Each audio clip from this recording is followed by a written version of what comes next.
Hello, this is J.N.S, and today we are doing a tarot reading for the year 2024.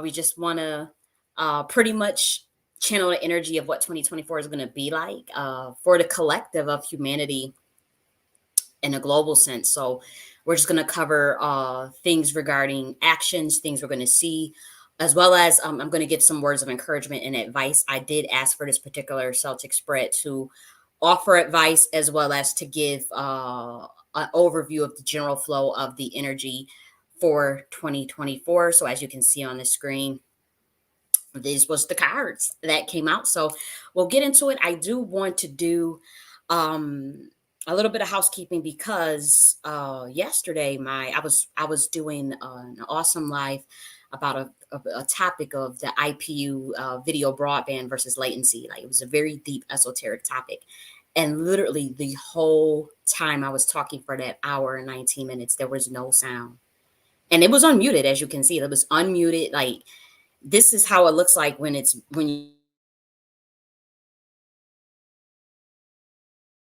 unmute it, you can see the that the sound is there.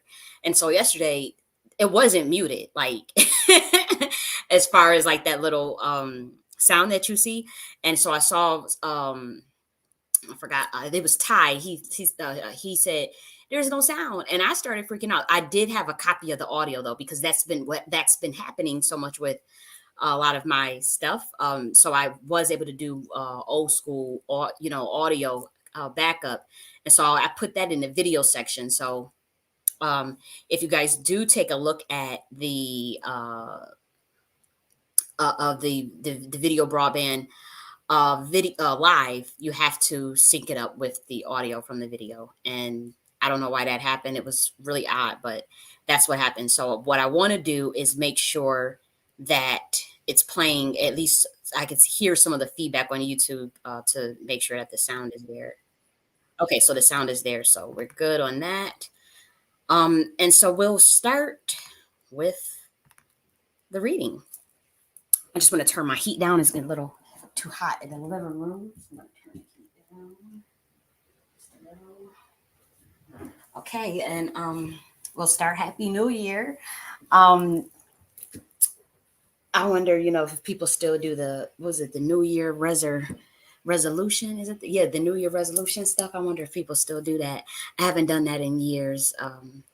I generally like to prepare for the mindset that we're going to approach the new year about like 2 to 3 months in advance. So it's not so much a resolution. If I'm going to like change a habit or embark on a new goal, I try to start it at least a couple months before that new year. So the the lag between the thought and the action, at least at lines going into 2024, I found that that's been way more productive for me than to say January 1st of the new year, I'm going to start, this new thing. It doesn't quite work that way for me. So I found that if I start on the journey 2 to 3 months, maybe even 4 months in advance, as far as something I want to do in 2024 for the next year, the lag, as far as the latency between the prime conscious mind and the conscious mind, it follows through much more faster in terms of being able to hold on to those resolutions for the new year. And so, as you can see, we start off with I'm just going to go straight into it. Of the overarching energy, for one, you see we have a major arcana card, which is the tower. And that card is a card of revelation, sudden upheaval, change that leads to growth. But it's also kind of like an epiphany. It's like this, but it's in a shocking sense. And so for me, what I see for humanity is that there's going to be a lot of exposure in 2024 regarding a lot of the things that humanity was blinded to. And they're going to have to make a decision. They're going to have to make a decision. And but the information that they're going to find out, no lie, is going to initially cause like a stalemate, kind of like a stuck feeling for a lot of humanity. Now, this could be something regarding in a global sense, where we find out that the institutions and the infrastructures that we once held dear, or that we thought kind of mattered, and we realize that there's been a lot of deception. They don't matter, and your whole way of life is just kind of uh, turn for a loop. And while this will ultimately be better for humanity, and while humanity will have to, at that point, actually learn new skills, learn things anew, they would have to actually do the inner work to build out the societies they want to build out. However, it's not going to be the easiest thing. They're also going to have to make a decision of whether they're going to, as you can see with the Two of Pentacles, and there underneath there's the Nine of Pentacles. They're going to have to make a decision straight up whether they're going to go along to get along, or they're going to, go into their own independence. They're going to invest in themselves and go into a more independent state. Or are they going to go into that 15-minute city? Or are they going to go where they're going to be in a lockdown, a cop city, be affected by the cybersecurity attacks and be affected by cyber wars and silent wars regarding food access and uh, literal world conflicts regarding even how they're going to do with some of the orchestration around the shipping of the food. There's still going to be more shit with the shipping trucks. I see the shipping, not shipping trucks, as well as the actual ships. I see that as well. That for the importation of product, I see some backups with that coming in a major way. That kind of it's done to put fear in you. It's really nothing you have to worry about. However, this is the last hurrah for the inorganic beings that have the interdimensional lower level entities that have been ruling this planet. So for this sort of 3D fear-based consciousness is just going out of style. And I hate that 3D gets a bad rap because it's not necessarily the worst thing. However, what it allows in terms of this duality contrast, it allows for a lot of low governing force to take way, as well as illusions. And so that means that there's a lot of distraction in the 3D level, and where humans get so distracted easily. And all that's done for 2024. Y'all you see this tower card, you're not going to be able to be distracted. And you can, there is no burying the head in the sand. You're going to have to make a decision. You see, there's two decision cards, Two of Swords and Two of Pentacles. And so with the Two of Swords, that's also a decision-making card. And that's where you have what humanity is going to, once they find out this information about, what I see is exposure, obviously, of entertainment industry and politics, things that went on in the politics. Also, this election is going to be a shit show. So there's a lot of people just going to be seeing stuff, and it's going to make people not trusting of one another initially. They're not going to be, and they're also not going to. They're just going to be very guarded. They're not going to be trusting of institutions. You can see this Three of Swords. That's heartbreak. That's grief. That's sorrow. And so for 2024, they're going to try to usher in that level of energy. However, what's good about this is that the mind, the knowledge and the mind that humanity will be able to grow into, that also is going to take place, because you're not going to be able to bury the head in the sand, act like you don't know what's going on, all this stuff about, the distraction, the circus and bread type of energy that you see in the past. That's not going to be the case. Humanity is going to grow intellectually and even emotionally. So that's the good thing. Even though there's going to be grief and some growing pains, if we balance out the mind with the heart, you see the Queen of Cups and you see the Ace of Swords just right next to each other. Heart and mind. Queen of Cups is dealing with the emotions, deal with the heart space. And it values heart over the mind. Ace of Swords is mind, sharpness, sharp thoughts, sharp thinking, sharp communication. And so together, humanity is going to be able to ascend this grief stage and move and make a decision if they balance that heart and mind and keep that humanity first at all times and work to develop those skills, particularly social skills, working together. And so that's another thing that's going to be taking place. And the thing is, from also what I see with this Ace of Swords, there's going to be people that take a stand. You're going to see people take a stand against what we perceive to be a tyranny, like with what they try to do with this social credit score thing. They're not gonna promote it as social credit score. They're gonna promote it as a digital ID. They're gonna promote things like the digital ID, things with that is perceived to invade privacy, and they actually are correct in that assessment. Humanity is going to be correct in that assessment with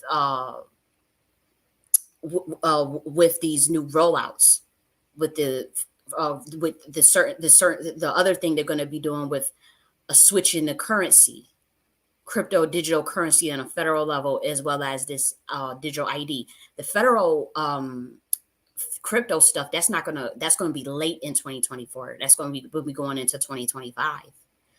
But the stuff with the digital ID, you're gonna see some talks about that more and more. They're not gonna again, they want trying to do this stuff slowly. But also it's slow, but also it's not so much slow. It's clandestine. That's the word that I want to use. They want to do this stuff clandestine, but get it done where it's kind of underneath your nose, or where the language you don't truly understand the language of some of the things they want to try to roll out for you. And so humanity is going to, for one, they're not going to trust it, because they're going to see politics for what it is. They're going to see the education system for what it is. And they're going to realize that they're in a panopticon prison, and it's going to hurt a lot of people. It's going to hurt us. But for us, that always been on the fringe, that's always been in the know, that's always been aware, that shit ain't going to do nothing to us, because we're actually going to be vindicated in 2024. A lot of us that got called crazy and, oh my gosh, well, you guys are just thinking too much, and you just need to take the jab and shut up and comply and all of us that was looked at as the nuisance. People going to be looking to us for advice. People are going to be looking to us for knowledge, for regardless of your status in life. Like, for those of us that were trying to warn people, that sounded like the doomsday preppers, that was trying to warn one another about like seeds and soil and water, how to clean our own water, how to gather our own water. We were collecting freeze dried foods and tarp and fire and flint and all types of shit, trying to prepare. That people gonna be looking to us, for frameworks and for mind. And so, if we can share, some of the manuals and stuff that we have, and I have a bunch of survival manuals on foraging, all types of stuff that I have in files and stuff that I used to read all over the years. And I used to always watch like how to build like these A-frame shelters and all that stuff. And I started watching that stuff again, because it's going to get real. They are going to try to, the thing is, the stuff they're going to try to pull with trying to put people in, particularly in Australia. Unfortunately, Australia is going to get it bad. And Australian people, they need to stand up. They cannot let that go down. The things they're going to be trying to do with putting them in camps and stuff. And they already been trying to put them in camps, but they're going to ramp that up over there. Over here, they're just going to do radio communication silencing, weird stuff with stuff going down. And they're going to try to fuck with them banks too. They're going to try to, it's not going to be like a run on the banks, but like it's going to be people coming forward like, oh, I can't access my bank account. Like, it's going to be like outages here and there with the banks. And those are psyops. Those are American psyops. They're trying to study. That's pretty much just research. It's data research to figure out like what in pockets, what happens if we affect like a couple of the banks, like, or what happens, like how do people react. They want to study humanity a little bit more, because we are going into the age of artificial intelligence. And the thing is, the things that humans can do, artificial intelligence can it just won't do it, regardless of how much you try to get artificial intelligence to do your writing, your artwork, your music, your acting. Even how they got the pictures now, you could just make a random ass AI person and have them, you can start putting them into movies and shit. It's not the same for the interdimensional beings that's still trying to hold on with Kung Fu death grip. It's not the same. And for them, the feeling is not, I'm talking about those who are ruling over humanity. The feeling is not the same to them. even it obviously is not the same for even the humans that interact with AI, but for them, as far as the energy harvesting that they have been doing, and realizing that whether they're going to take us out in systematic ways as far as humans, lock us down or lock us out of their system. For those, they're trying to contend with how to do that, and they don't have that algorithm perfected in terms of their full transition to this AI metaverse world. They have not figured that out yet. And so they don't know how to transition, even if you do, uh even if there is no need for humanity, they cannot successfully transition to just the AI world or even a cyborg energy. Like even trying to merge human with technology in a cyborg sense. For those that feast off of humanity, plasma energy, even the merging of the technology with the human alters that ability to do that, as well as just the AI itself. It doesn't get the job done. And so, what's going to happen with the interdimensional beings, the entities that roll over humanity, they're going to have to literally have to, believe it or not, humanity, the ball is more in your court than what you think.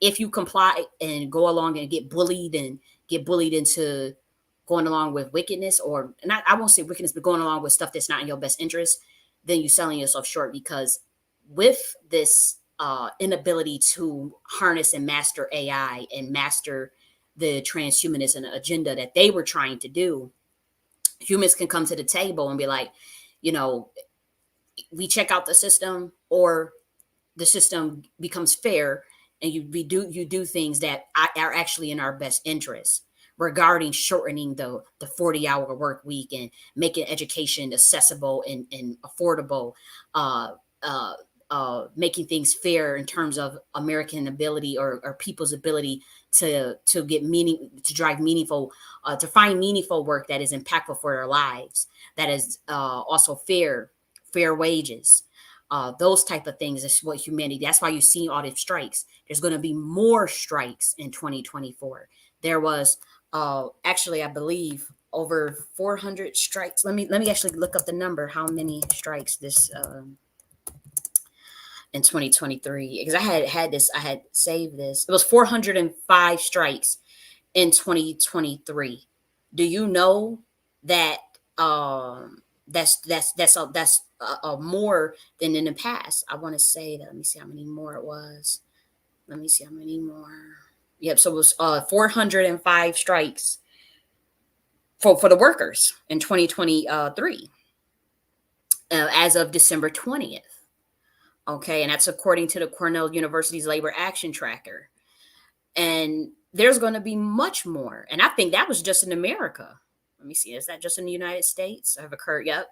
Let's see. I'm going to get that number right. Significantly this year. Is that globally? I think this is U.S. history. I want to keep going with the United double. Yeah, let's look. I just want to make sure. I just want to see if that's a global thing or if that's just America. I got a strong feeling that was just America. So I'm just doing a little bit of research real quick. Obviously, UAW is the biggest one. I mean, more maybe not the biggest, but the most popular one in terms of in the media. And then you had Hollywood strikes double. You had UAW, Defense Against Tech, Union, yes, please. You got all these things. There's going to be more because humanity is realizing like it's criminal what's being done, like paying motherfuckers $15 an hour and shit and $12 an hour for 40 hours a week, and they still can't make ends meet. Nah, humanity ain't gonna go for that shit in 2024. These motherfuckers, and I'm gonna tell humanity right now, as a watcher, you need to demand $25 an hour minimum wage, $30 you at minimum, with the 35-hour work week, 25 minimum, and we putting that work week at $35 an hour, 35 hours a week. Like ain't no working no 40 hours no damn week, 8 hours no damn day for slave wages. I don't have time and location freedom. Nah, that shit ain't cool. That shit ain't cool. And inflation going up, and y'all trying to pay motherfuckers $15 an hour. So humanity is gonna be they're gonna be up in arms about that. in 2024. They're gonna stand up, as you can see with this Ace of Swords. I'm sorry, the Knight of Swords. At the Knight of Swords, they're gonna be realizing, because they're gonna be getting smarter, which is with the Ace of Sword. But with that intelligence does come some pain. You know, like James Baldwin said, to be conscious is to be in a constant state of rage. And so you're gonna see that. But the thing is, there's some hope with that. The encouragement that will help us deal with some of the revelations that we're going to be dealing with in 2024 is to keep hope alive, is to keep that heart space, and to work towards mastery of the self and mastery of the mind and emotions, as well as to gain new skills that actually help us rebuild, not even so much rebuild, but um, revitalize our communities, the areas in which we live, where it's more holistic for ourselves, because you're going to have to make a decision. Either you're going to go more independent, more holistic in terms of, making sure that your food is healthier, that you get your food from more holistic space, or you're going to be eating GMO foods and lab grown meat and worms and bugs and stuff. They're going to be doing you're going to see more bugs in the market. Bug based food for protein, bug based food for energy drinks, plant protein drinks, a bug based dessert and stuff. They're going to be getting into that in 20. That's going to be a little farther along. I do have to say, I see that. uh I see a lot of testing for that in 2024, but as far as that hitting the market, it's being developed. But as far as it getting more popular for those that stay in the 3D realm, so there's Two of Swords and there's Two of Pentacles. That's your decision making. That's what choices are you going to make. Are you going to allow yourself to feel stuck and in darkness? You're going to come up with a stalemate, put self-imposed limitations on yourself. You see this lady in the Two of Swords. You see, all she got to do is just put the swords down, take the swords down, and take the fucking blindfolds off her fucking eyes. That's all she got to do, and make a decision and move and get off the fucking bench. That's what that Two of Swords is saying. So that's what you have to do as humanity. If you're gonna keep the motherfucking blindfolds on, keep these swords up, guard up, or you're going to go towards that Nine of Pentacles, stand up for yourself, become more independent, become more enlightened, like the Ace of Swords, stick up for yourself, speak what's on your mind, speak the truth at all times, and balance your emotions, like this King of Cups and the Queen of Cups. So that's what humanity is going to have to do in 2024. The revelation that will hit them is going to be hard. There will be proof that the MK Ultra program has never ended. uh People that got looked as crazy, like Max Pierce and was it Matt, let me just make sure his name is right. Black Goo, all of these things are also going to be more in the public sphere. The death of Max Spears is going to become more popular. They're going to be researching that when he talks about uh um how the astral realm, what happened to him, as far as the program that he was put in, as some military program. People are going to be coming forward. People are going to be coming forward. The story of Jonathan Odie is going to be more popular. People are going to know what the hell happened, because they're going to realize that their stuff is going to start going to glitch. Their programming is going to glitch. And so you're going to see, while that can be very enlightening and enriching for those of us who already saw it and been through it, as far as like, damn, other people is going to wake up. Unfortunately, a lot of people going to be getting locked up in them crazy homes, because the spell is breaking. The spell that was on humanity is going to be breaking.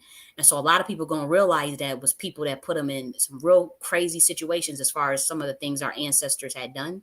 And this is going to happen on an individual level, regardless of race and gender. And so there's going to be people that start kind of freaking out, like the people like a mental, like a psychosis. But it's not psychosis, it's just literally their collective unconscious mind floodgating their conscious too fast. And also interdimensionality, interdimensional travel within consciousness is going to be taking place with a lot of humans once this programming breaks. And so it's going to be revealed. More and more humans are going to be realizing the role that intelligence agencies play, in terms of massive surveillance. people are going to be studying more. It's going to be a study period for humanity as well in 2024, because they got to catch up. It's like, yeah, they see shit, they feel stuff, they're awakening, they're having dreams, their programming is breaking, they're getting new revelation. Some of them are having breakdowns, breakthroughs, but then they're going to have to go back and look at stuff that they never looked, that they didn't take serious. They're going to have to look at what Eric Snowden was saying.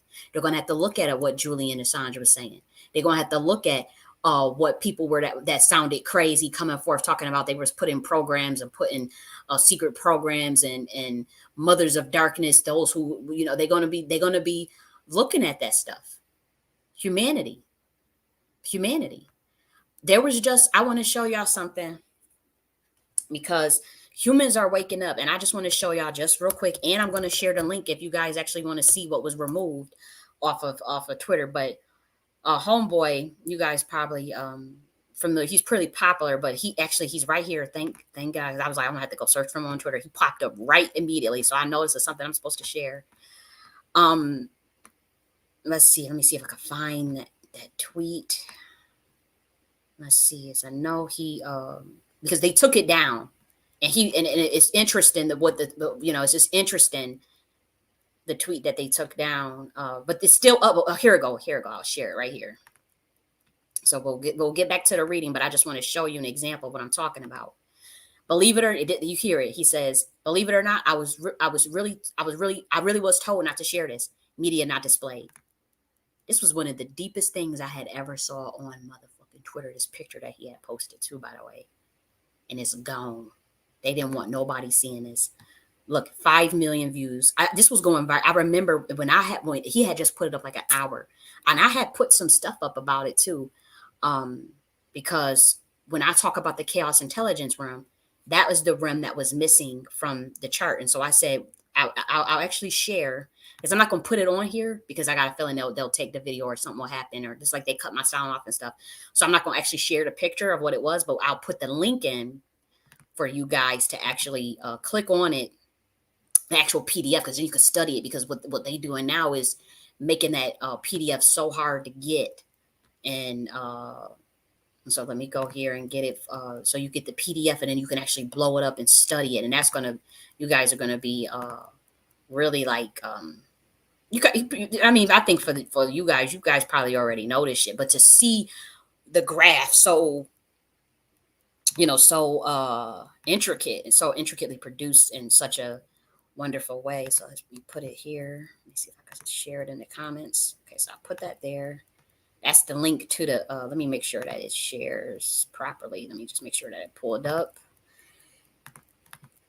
It'd be all types of shit that be happening. Okay, here we go. Okay, so it's shared. So if you guys want to click and see it. And so for those who get the playback on this, what I was talking about in the comment section, because I started going ham. And the next thing you know, because it was obviously 5 million views, it's going viral, but they shut this down. They did not want nobody looking at this stuff. I started talking. I think here maybe my replies, maybe no, because there's so many people that was talking about it. But look at the stuff people started putting up. Mel Gibson, ooh, and I watched this. I watched this yesterday, and it brought so much revelation as to what I've been going through and what I see in this world. This interview, 9 minutes. It was longer, but people they was sharing some deep stuff.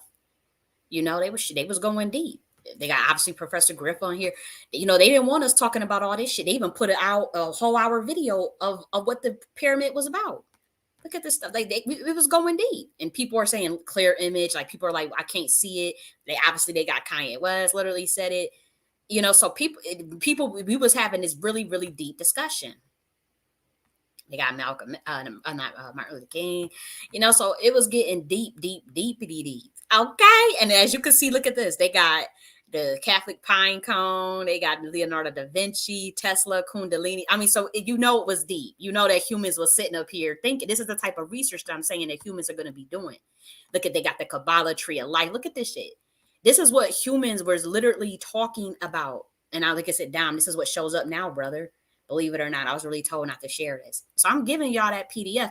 And then that PDF is hard to find. So you better click on it and get that shit while it's hot. Because it's hard to get that PDF. I'm telling you.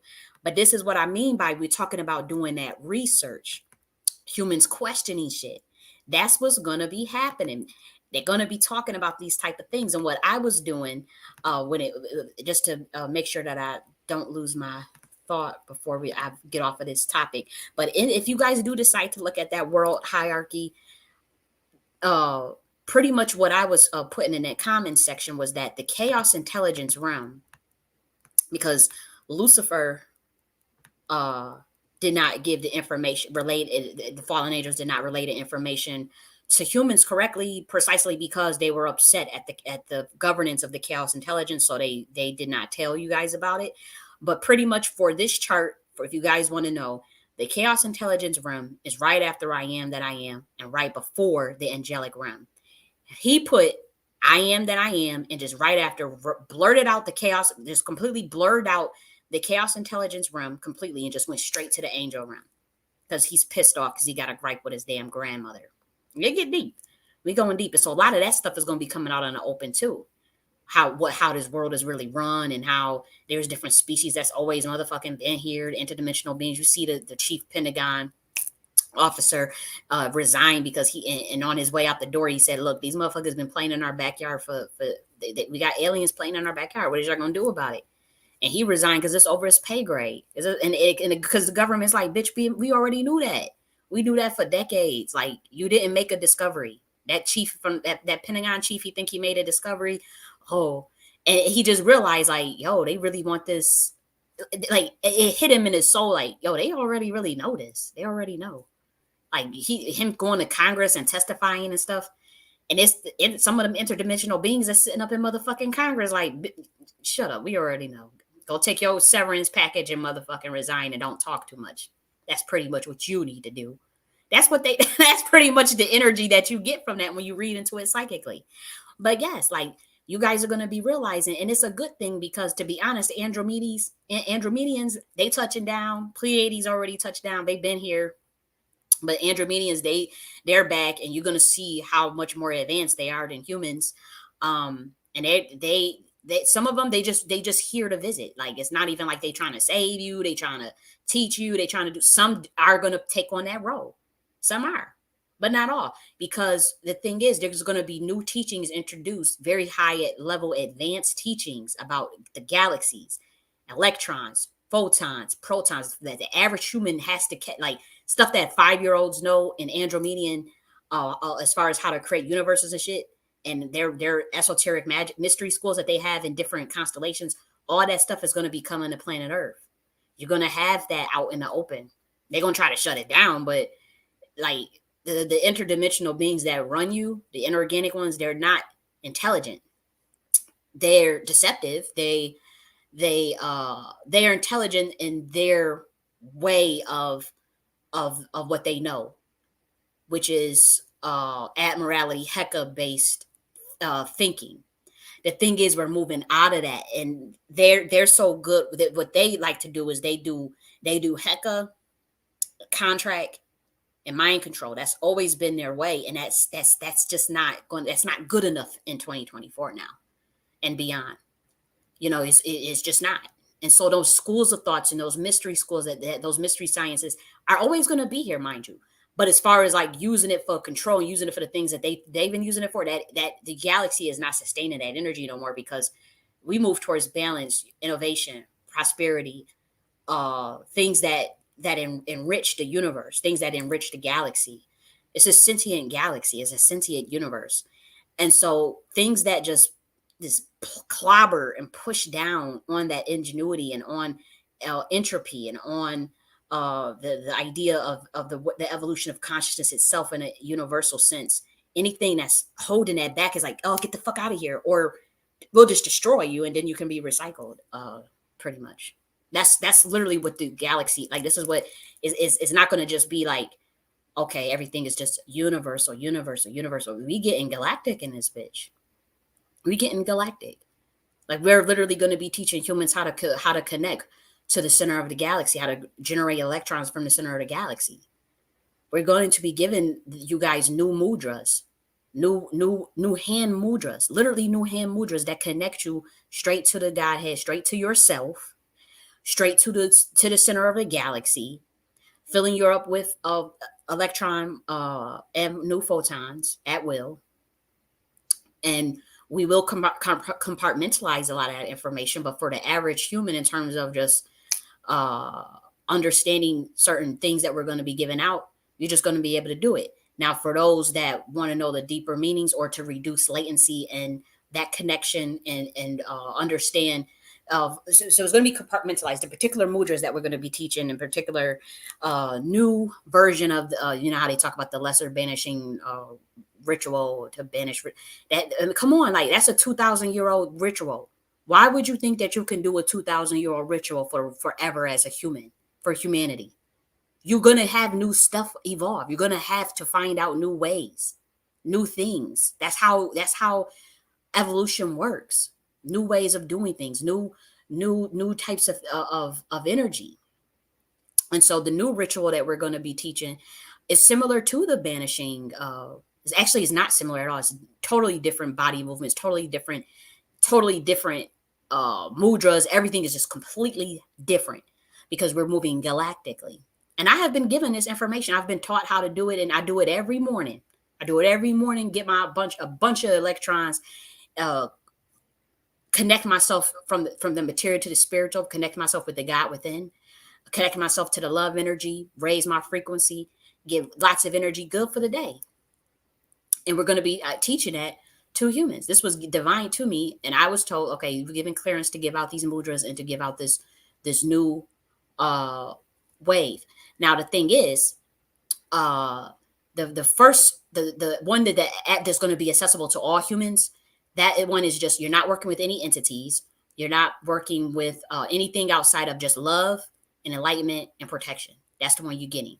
For those that want the deeper essence to reduce that latency and they don't mind working with entities and they're going to do the research, they're going to be taught a deeper version of that same ritual. It's going to be taught, but they're going to have knowledge of, they're going to be they're going to be conscious they're working with the entities. Now, for those that say, well, I don't want to work with the entities, are the entities still in the ritual? No, they're the basic human one, the basic one that all the humans are going to be learning. No, it's not. The entities are not in that one. That one is just literally love energy, protection energy, and replenishing of the energy, protection of the aura, and that's what all humans are going to get freely. The deeper one is the one that reduces latency between the prime conscious and the conscious mind, as well as hooks them up to the galaxy quicker. That one is for those that want to do the research on those entities themselves. The entities are not evil. They're not like none of that shit. Like, no, they're not demons or nothing like that. It's just for those that want to go to the next level. And so it's compartmentalized in that way. And if you just want the simple one, just teach me about the how to harness the love energy all around. That's the one that all humans are going to get. That don't mean that they're going to follow it, but it'll be there.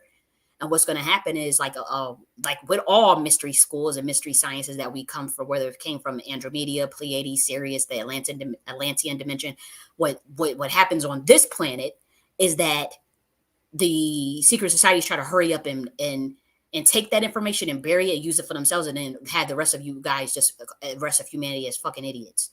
And so they keep their power to themselves. And that's really what they try to do with my entire body of work, including the Nakhti philosophy, a lot of the things I've been saying about the Nakhti Queen mothership, the things about the chaos intelligence realm, all this stuff that they're trying to, they know that what I'm saying, that I know some stuff, and that there are interdimensional beings that do traverse this planet. So they do know that. However, it's like, okay, we can't, the average human should not be allowed to get that information.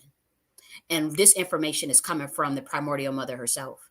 And so it's absolutely supposed to get out to humanity. Now, that don't mean if humanity wanted to still be cyborgs, be in a low vibration, that's on them. But at least the information was out there. And for those that wanted to come here to teach, they did what they did what they wanted to do.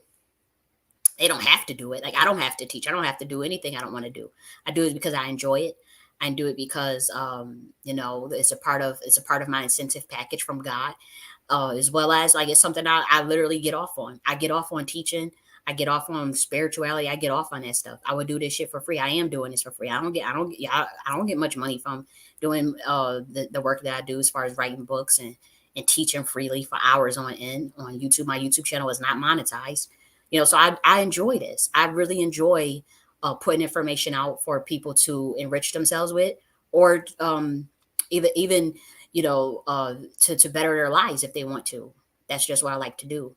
And so if you do look at that world hierarchy document, just know that the chaos intelligence realm is right after I am that I am. When I talk about the governance level, when I talk about the order of Kali, the order of Tahuti, the dragon riders, when I talk about the Council of 99, the subcommittee, as well as the chief architect and the great mother, that's all right after I am that I am.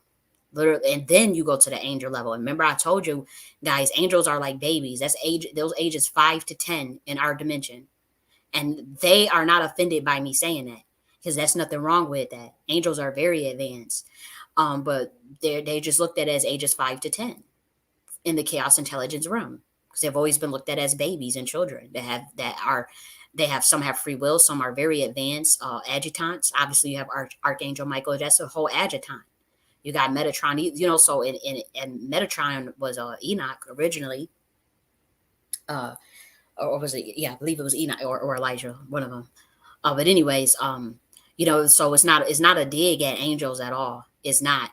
The thing is, like I said, when the fallen angels came down here with Lucifer and his ilk, they did not. They were upset at the governance level of the chaos intelligence, particularly the Great Mother, which is his grandmother, who did not give the promotion, as well as the chief architect at that time, which is a military adjutant, but also a goddess, as well as the orders. You have to get recommendations from all of them to get promoted. He did not get that. And so it was like, on their way out, fuck y'all. Fuck y'all.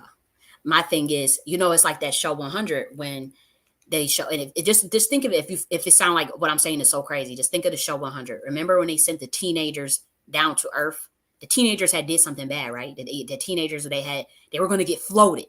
If you guys watch the show 100, and so instead of floating them, they sent their ass down to planet Earth with no adults, with literally no adults. That show is trying to tell you about my realm. The chaos intelligence is literally showing you right there. They were out in outer space. They sent their asses down to Earth.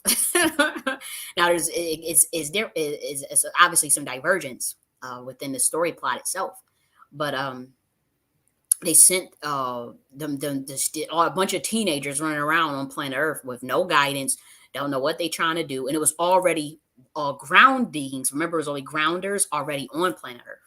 In the show 100, there was already humans, grounders already there on planet Earth that already knew how to live off the Earth. They were already evolving and rebuilding Earth. And then the Skywalkers, people from the sky, the teenagers came down to the 100. Came down to the planet Earth, the 100. And so that's pretty much an analogy of what I'm trying to say. Like, if you guys are like, that doesn't make any sense. You guys know some basic idea of the story. I'm just giving the context. And I wrote a whole book on it. I actually just released the book today. It's published today. And so we'll talk about that later, because I want to get back to the reading. But just remember, if you look at that world hierarchy chart, the chaos intelligence realm is right before that angelic realm. Then you get into, obviously, the extra dimensional realm with you guys already know. But ask yourself why they want to hide this chart from you so bad. Read it, get that PDF, save it, do whatever you want to do. Why did they hide it off of Dom's page, Dom Lecrae's page? That's something you should do. And again, this is the type of research, when I say that humans getting more intelligent in 2024, this is what I mean by that. They're going to be getting more and more intelligent, questioning more things, but it's going to cause more pain, unfortunately. So I'm going to do a little bit of clarifying cards for this, because I'm going to do some more clarifying And probably just pull like a couple more cards just to see if there's anything else for 2024 that I can pick up from here. Because obviously it's a whole year, right? And so many things are going to transpire. Obviously, the bug thing. Um, there's going to be some lawsuits about the that this lab grown meat shit. People gonna fight against that. They're not just gonna take that shit on the stores and all that. They are not going to go for that.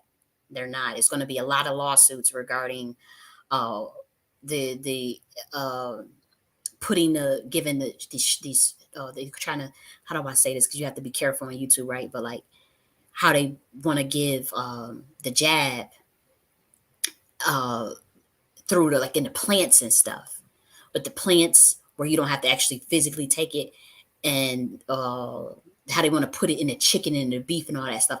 Like it's people going to fight back against that, their food supplies, and they're also going to, obviously that's going to be good for the local farmers. Anybody that got local farming and farmers market that's are authentic, that's holistic, that's free range. All those things are going to become more popular. You're going to see more restaurants. Just that's kind of like the junk stuff, like the fast food stuff. They're going to be supplying that market for those, for humanity to kind of go more into the holistic way, believe it or not. And that's only because, again, we're at a it's going to be a stalemate. It's going to be a standoff because the interdimensional beings or organic ones realize like they they can't harness the energy from the AI and cyborgs like the way they want to. They've been using humanity as a fucking battery. They realize the time is up. And so it's like, well, how do we work with humanity to make sure that they don't just act, just completely rebel and just be full blown out war? Because sometimes if you show your hand to humanity, you hurt them too bad, you'll never bring them back in the fold. Like if they just start offing their citizens because they won't comply or because they're protesting, like how they do in France, like you know how certain governments do, like they did in Nigeria to them protesters out there, how they just blew their heads off and shot them all up or whatever. Like even if you put that kind of fear in humanity, you'll never ever have their respect. You'll never you'll that kind of resentment is not good for government and governance. They know that at the top. And so they're trying to figure out a way with, okay, like all these strikes that's happening. How do we, what do they want? We're going to have to give them more money. We're going to have to give them more time with their family. We're going to have to give them more freedoms. We're going to have to back up off of all this control shit, or else they done, they out, they're going to go right out of 3D matrix. All of them going to transcend. Either we're going to kill all the ones that don't comply, lock them all up or whatever. You have the ones that do comply, but then they so scared, they never trust you, they never respect you, and they resentful as fuck. And it's so low, so much low governing force that it won't work. Anyways, that actually will not work. Um, and then even if they were to be successful with that transhumanism thing, they can't feed properly. They can't feed properly because it's not the human soul, it's not the human heart. A cyborg, a AI, and so it's going to be a lot of standoffs, a lot of stalemate, and that's what you could kind of see in that card. That's the Two of Swords is also stalemate, and that's where you see the humans like, no, back up, like, that and the decision they'll have to make. Are you going to go into their fake illusionary metaverse?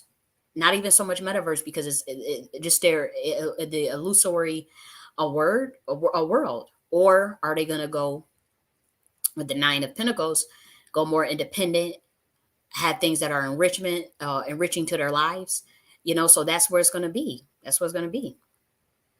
And um that's what I see in 2024, just based off of this reading.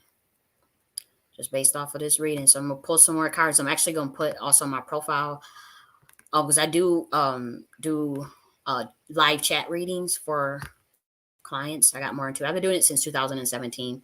It's just been a part of myself that I hadn't really shared with the public so much.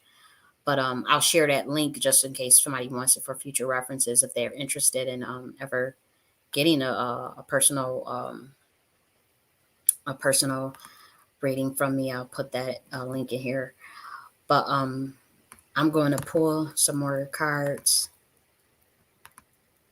for advice, probably for advice for humanity. Because as I'm reading these cards, I could see the events around them, and sometimes I don't like to be so negative, like, oh, all these things are going to happen. Like, it's going to get real. Obviously, it's going to get real. We're going to have issues with our sewage too. Like, it's going to be issues with like stuff with our pipes, sewage pipes in America, sewage pipes that could be orchestrated or not, but it's going to happen.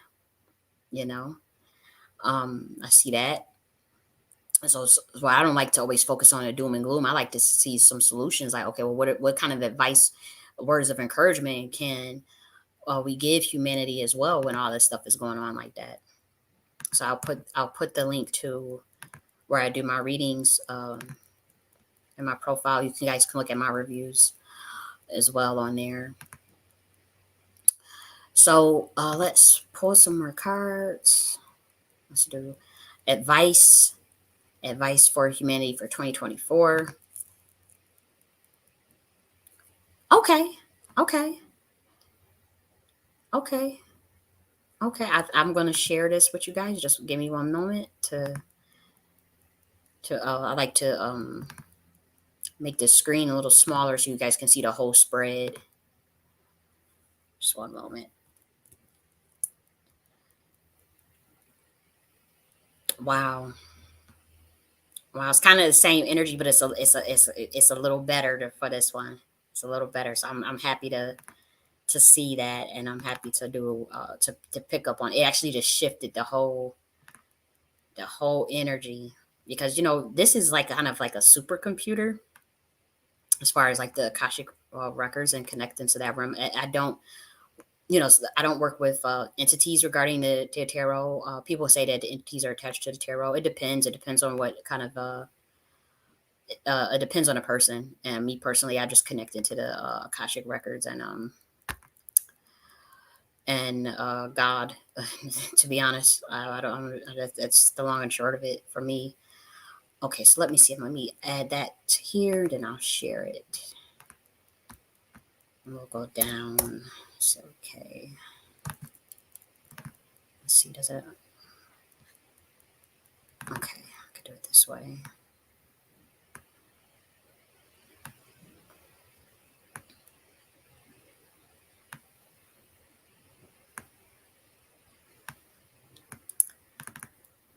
Okay, so much better. I have to say, much better. All right, so let's see. Okay, can you guys see it? Okay, so this one, as far in terms of advice for humanity, this would be the temperance, patience, balancing out those energies, and also transmutation from the things that we are going to see, and the disappointments and the grief, transmutation of that energy. Also, many there's going to be a lot of fast movement. So many humans, it may be wise for you to relocate from out of spaces that don't serve you. If you're finding the space, the environment, this that deals with the Eight of Wands. If the environment is not serving you, like these 15-minute cities and this bunch of people, noise, noise, noise, and there's no nature, no time for yourself, no to commune with yourself and commune with nature, a lot of you are going to be moving. Sometimes out of the whole motherfucking city, state, and country. It's going to be a lot of movement this year in 2024. Humans are going to be moving to greener pastures. Also, you guys want to work on standing up for yourself. The Knight of Swords. Stand up for yourself. In addition to having patience and to having and balancing out those energies, which in temperance, remember, temperance is major arcana too. And so that's huge. And that's the outcome position. It's an outcome position. So balance with all of this. Okay, peace, transmutation of energies. And also with the Knight of Swords, we got speak up, stand up for yourself. Don't allow governments to bully you. Don't allow systems to bully you. Your workplace to bully you. Don't take nothing unfair. Don't take nothing unfair. Stand up for yourself. Move around as well. If you got a location to something more peaceful and the more pastures where it's more fair for you, do that. Also, we see this Three of Swords again, communication card, but also for heartbreak. The Swords deals with the mental space and communication. What's going to deal with that? Justice. What's going to help overcome this Three of Swords energy? Justice. You see that Justice card right underneath it. That's the legal matters. Again, it's going to be a lot of motherfucking lawsuits from corporations, a lot of strikes. People going to be suing, class action lawsuits, all types of stuff. Justice, exposure, justice of justice for those who have been wrong, for those who have having unfair things done to them. All of that is going to be key in 2024. Justice is advice as well. So if you see something, say something. Another thing is learn mastery of the self, mastery of new skills, mastery and commitment to yourself, commitment to developing your mind. That's what the Eight of Pentacles, you see, that's commitment, hard work, working.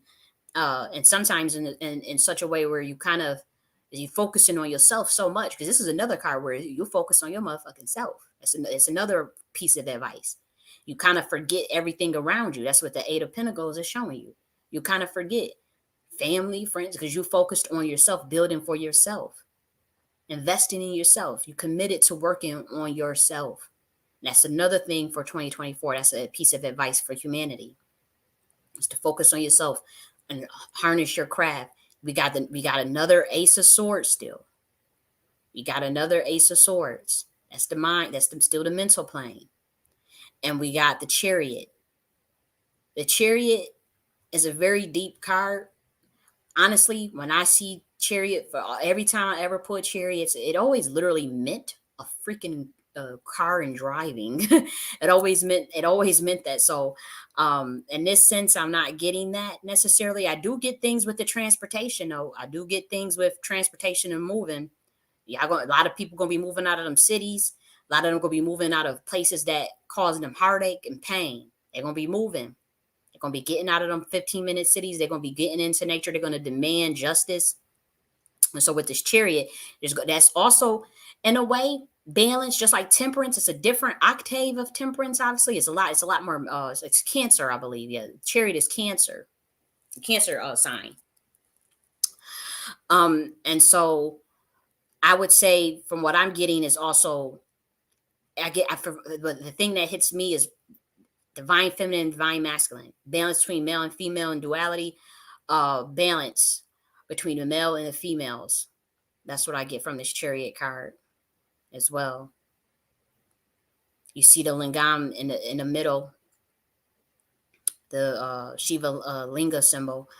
To me, that also speaks to, as far as advice, balance between the divine feminine and divine masculine.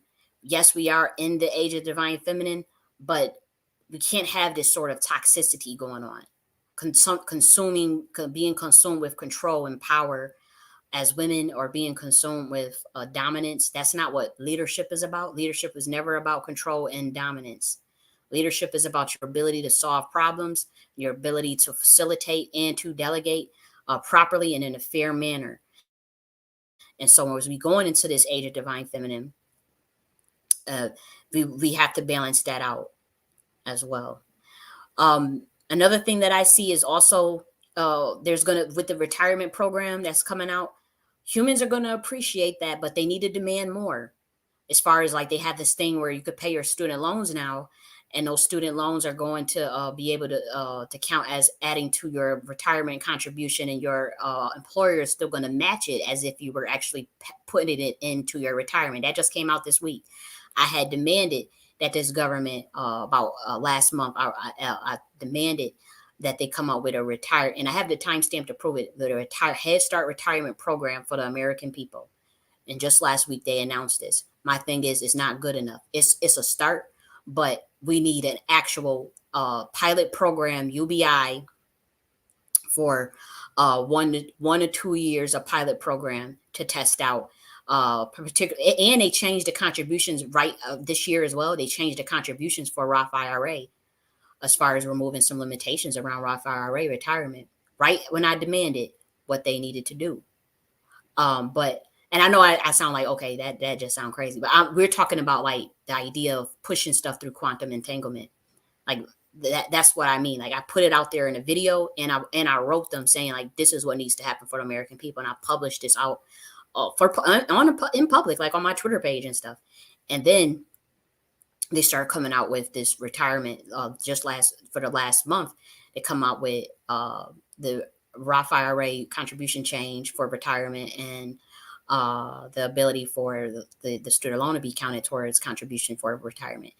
Yeah, that's a start. That's a start. But we need a pilot program UBI for 2 years that can be used for closing costs on a house and retirement, or even down payment on student loan. Yeah, so pay down student loan. But initially, it's for retirement.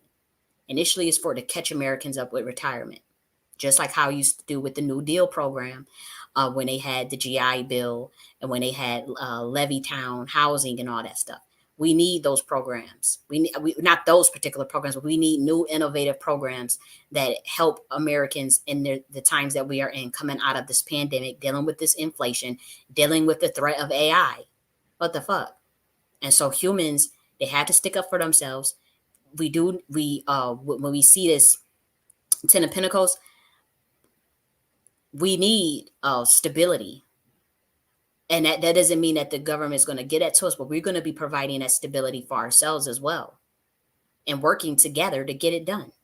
Working together to get that stuff done, to make sure that that our livelihoods are enriched. And that's what that Ten of Pentacles come in, where we're setting up for the future. So that's another piece of advice for humanity: to prepare. Start to prepare for the future, in terms of obviously saving. That doesn't have to be in a monetary sense, but that can be the collecting of things for the household that you know that you would need just in case something shut down. That could be solar generators, uh, the compost toilets, all types of stuff. If they cut that water off in that sewer and stuff, you got to know how to bounce back from all of that. You know, getting a couple of freeze dried food. You know, they got all types of stuff. They even got freeze dried butter. Can you believe it? I got some in storage. They got freeze dried, and I just was playing because I was just like, man, what if I ain't gonna want to just have, because they give you some meals like free dried peas, free dried broccoli, and so I was buying like all these vegetables, and I was thinking like, I want some butter with that shit. Like I ain't going to just. So I bought the freeze dried butter, the freeze dried. I still eat meat, so I bought some freeze dried meat, but and put it all in storage. But they got all these things. They have, and so preparing for that as well is what I see for humanity. That would be a wise thing to do for humanity. But also, once again, believing in yourself, believing in putting yourself first at this time is what I get this energy. But mainly from what I get really really strongly is balance is key. Patience, zen, relax, don't panic. Don't panic. Say what you got to say. Stand on the truth. Use your words, but don't go into a mayhem. They shut off the internet. Don't go out there screaming, acting a fool. Don't let society break it down. Don't go into 3D consciousness. Go into the mind and heart space. Captivate the not captivate. Activate the mind space. Okay, and move forward. That's what the Eight of Wands is saying. You see how this Two of Swords is stalemate. Advice would be move forward. Move forward. Like don't allow yourself to feel stuck as humanity for 2024. For 2024. Yep. And there's going to be some bull runs on the economy, so that would be good. That I see as well. I do see that. But other than that, that's what I see for 2024. It's a good thing. I wanted to talk about some other stuff for that as well.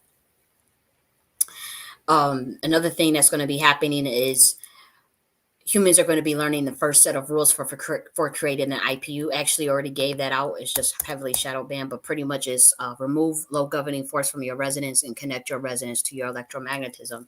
After you state those words, you say, I'll connect my electromagnetism to whatever that is. That's the creation of your IPU. You have to decide what that is, though. Notice I didn't try to tell you, you need to try to create this, you need to do this. I just gave you the literal code to the beginning of of creating your universe. Remove low governing force from your resonance. You say I remove low governing force from my resonance. I connect my resonance to my electromagnetism. I collect my electromagnetism to, and then you go, you start to create. And then you could build from that in a scientific sense or in a spiritual sense. It depends on how you want to do that. But if you state those words, just that alone, uh you're gonna whew, because you're removing low governing force. If you guys don't remember what low governing force is just anything that's inauspicious to your higher self and to your soul. Anything that tries to infiltrate you as a virus from the algorithm of the matrix. And so your low governing force is anything that pulls the on the energy of the universe in a negative way. And so when you create an IPU, you want to remove that low governing force from your resonance. Now, remember, I just released a whole free document on what resonance is. If you guys want to remember what, go look that up. I'll put that in here too, so you can study what resonance is. And you're going to connect it to your resonance. Everybody has a resonance. That is it's a silos of consciousness, but it's also um, it's a frequency of where you're at. It's a frequency of your energy marker on a deep level. Okay, and so I wrote a document on resonance, and so let me go and get it. Let's see. I'll share the link to that document. Let's see. That's weird. Okay, here we go. Where is that? Here we go. So I'll share the link to the resonance chapter. Let's see, resonance. Here we go, right here. So this will help you when I say remove low governing force from your resonance. And then you can understand what that is as you're looking at it. Because this is the first steps to creating your universe. However, you have to decide what that is. No one can tell you, and that's the thing, was we're moving into heaven on earth, and the saying, whatever you bound in heaven will be bound in on earth, whatever you loose in heaven will be loosed on earth. I know that humans are still like literally like waiting for someone to come and save them and do the work for them, and that's just not how it is, you know. Especially for you guys that's like into religion, and you like really waiting on Yeshua. Yeshua was in Andromeda. It was an Andromedan constellation, teaching had a whole school out there teaching children highly advanced stuff. He literally taught children how to create a 3D universe out there in Andromeda. And so like you guys are still waiting and sad, and oh, he's coming back, he's coming. And he honestly, like, yeah, that may be or may not be true. I'm not here to argue with you about that, but like he not thinking about like like ascended masters and those from different dimensions. Like we don't think the way. It's hard to explain, but like you guys were really sitting there waiting for somebody to come, waiting for Tahuti to come back, to get rid of the Anunnaki, whatever it is that people are thinking. And it's like you have this power to do it on your own. You really do. You really do, especially because all of the IPUs of the school of thoughts of the intergalactic mentalism has been released on planet Earth. It has been freely given on planet Earth. Yes, they botch Yeshua's teachings, and they do a harsh campaign of, because they see Yeshua as an enemy to the system. So that's why they had originally killed him. And so they did not want the stuff that he was teaching to get out. So they come up with all this other nonsense, all this stuff. And batch his teachings. And so now what they're doing is trying to like they just they conflate the ridiculousness of Christianity with Yeshua, and that is what I honestly is heartbreaking, because it's like, damn, like that part is where humans get turned off. I get turned off by religiosity too. Like, do you remember when I forgot, it was one of them Indian teachers that was like, I would be a Christian if it wasn't for Christians. Like a lot of the things they do, you be looking like, no, that's too low vibration, or your mind can't. It's just like, okay. But I say that to say, like, people are waiting for these saviors, and they're waiting for people to come and get spoon feed them, hold their hand, baby them. People are not going to do that. They're giving you information freely, very powerful information at that, at the risk of their motherfucking life, and you still want more. It's like, no, it don't work that way. It don't work that way. And then you've been told this ridiculous ass story by the interdimensional beings, the beings that run the secret societies, that Yeshua uh gave his life for you and all. They murdered that man. He wasn't thinking of, like, and that God so loved the world that he gave his only begotten son. Mind you, he rose on the third day. So come on, like that, none of it's contradictory as fuck. It's a running joke of satanic ritual. uh Literally a blood sacrifice satanic ritual, and they got you guys all feeding into that energy off of that man, because they saw him as a threat, and they saw him as an enemy to masonry and to everything, because he was that by bloodline. He was a descendant of the dragon riders. So they have to he already came down here with mad information, and he was a priest of Melchizedek, but he already, through the bloodline himself of being a chaos intelligence being, he already had all of that knowledge. So to him coming down here, he didn't understand why it was a secret. Why was these teachings being hidden from humanity? Why was intergalactic mentalism being hidden from humanity? Why doesn't humanity why aren't they activating their kundalini energy and activating the kingdom of God within? Why are they walking around, like, not realizing that they too have the power? Greater work shall you do than me if you do the work. And that he said that, the power to calm storms, walk on water, all this stuff. Like, and to deal with, but in a scientific term, that would just be dealing with molecular action, manipulating and controlling molecular action through your infrared rays, and through the through your brain horns of the photons that you generate. Obviously, the electrons as well. That's literally what he was teaching humans to do. And he was able to do that in other dimensions with no problem. But when they come to planet Earth, it's like, no, we keep that a secret from these humans. And we're gonna kill your ass for doing that, and we're gonna tell them that eat your bread and drink your blood with the communion, with the Last Supper. It's a code, and whatnot. And so, this is just what they. And I'm telling you, they've done this to plenty of other people. He was just the last one. He wasn't the last one. He was just the big one. He was the big one. They have been doing that to Black Americans, people that had certain gematria, certain natal charts. And stuff. They have been doing that for thousands of years, unbeknownst to the public.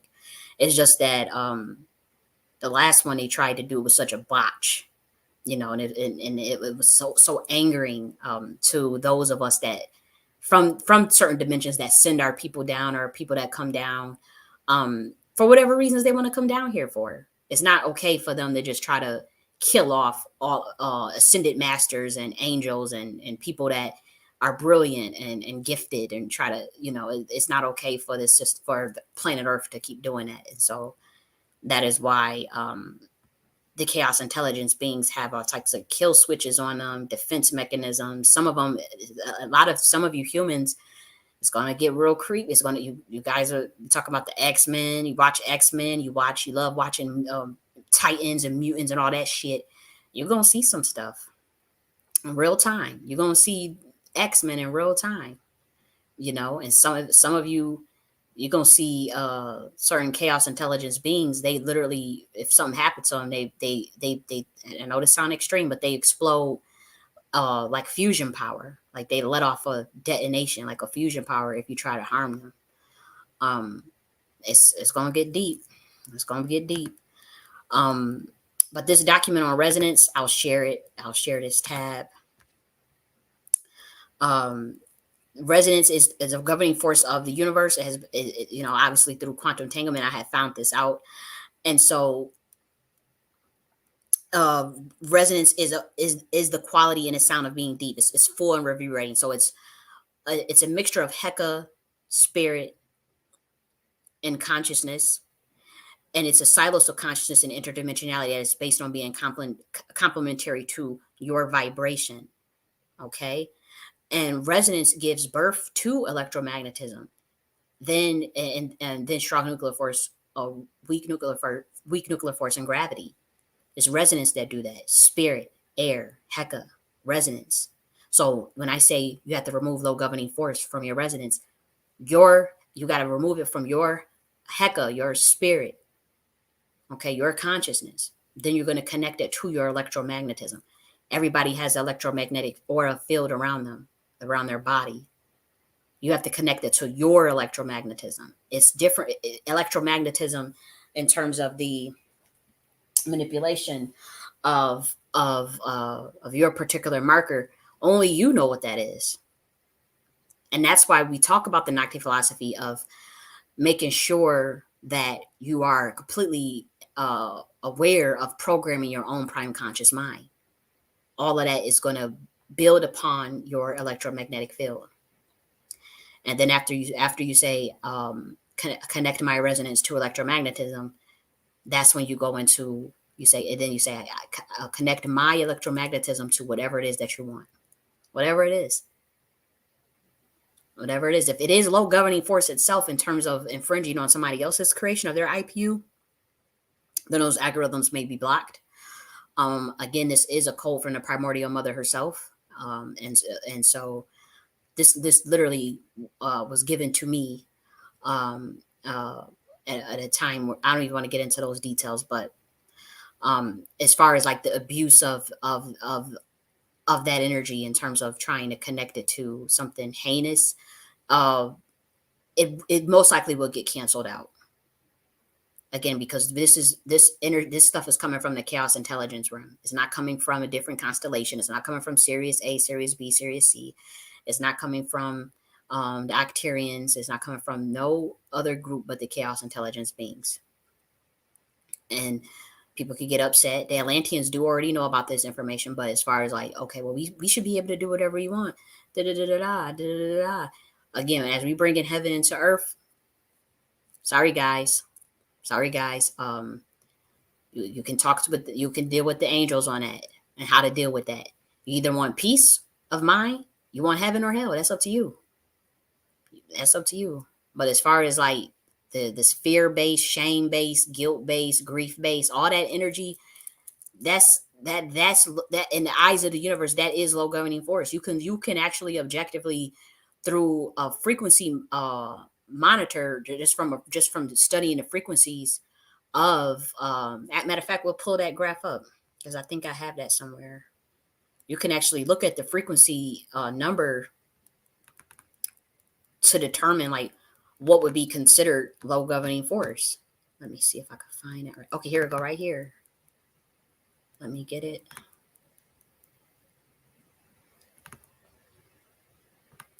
Let me get this so I can show you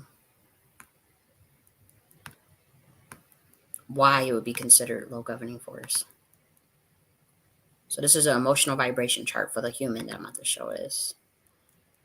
Let me move it to, I'll move it here.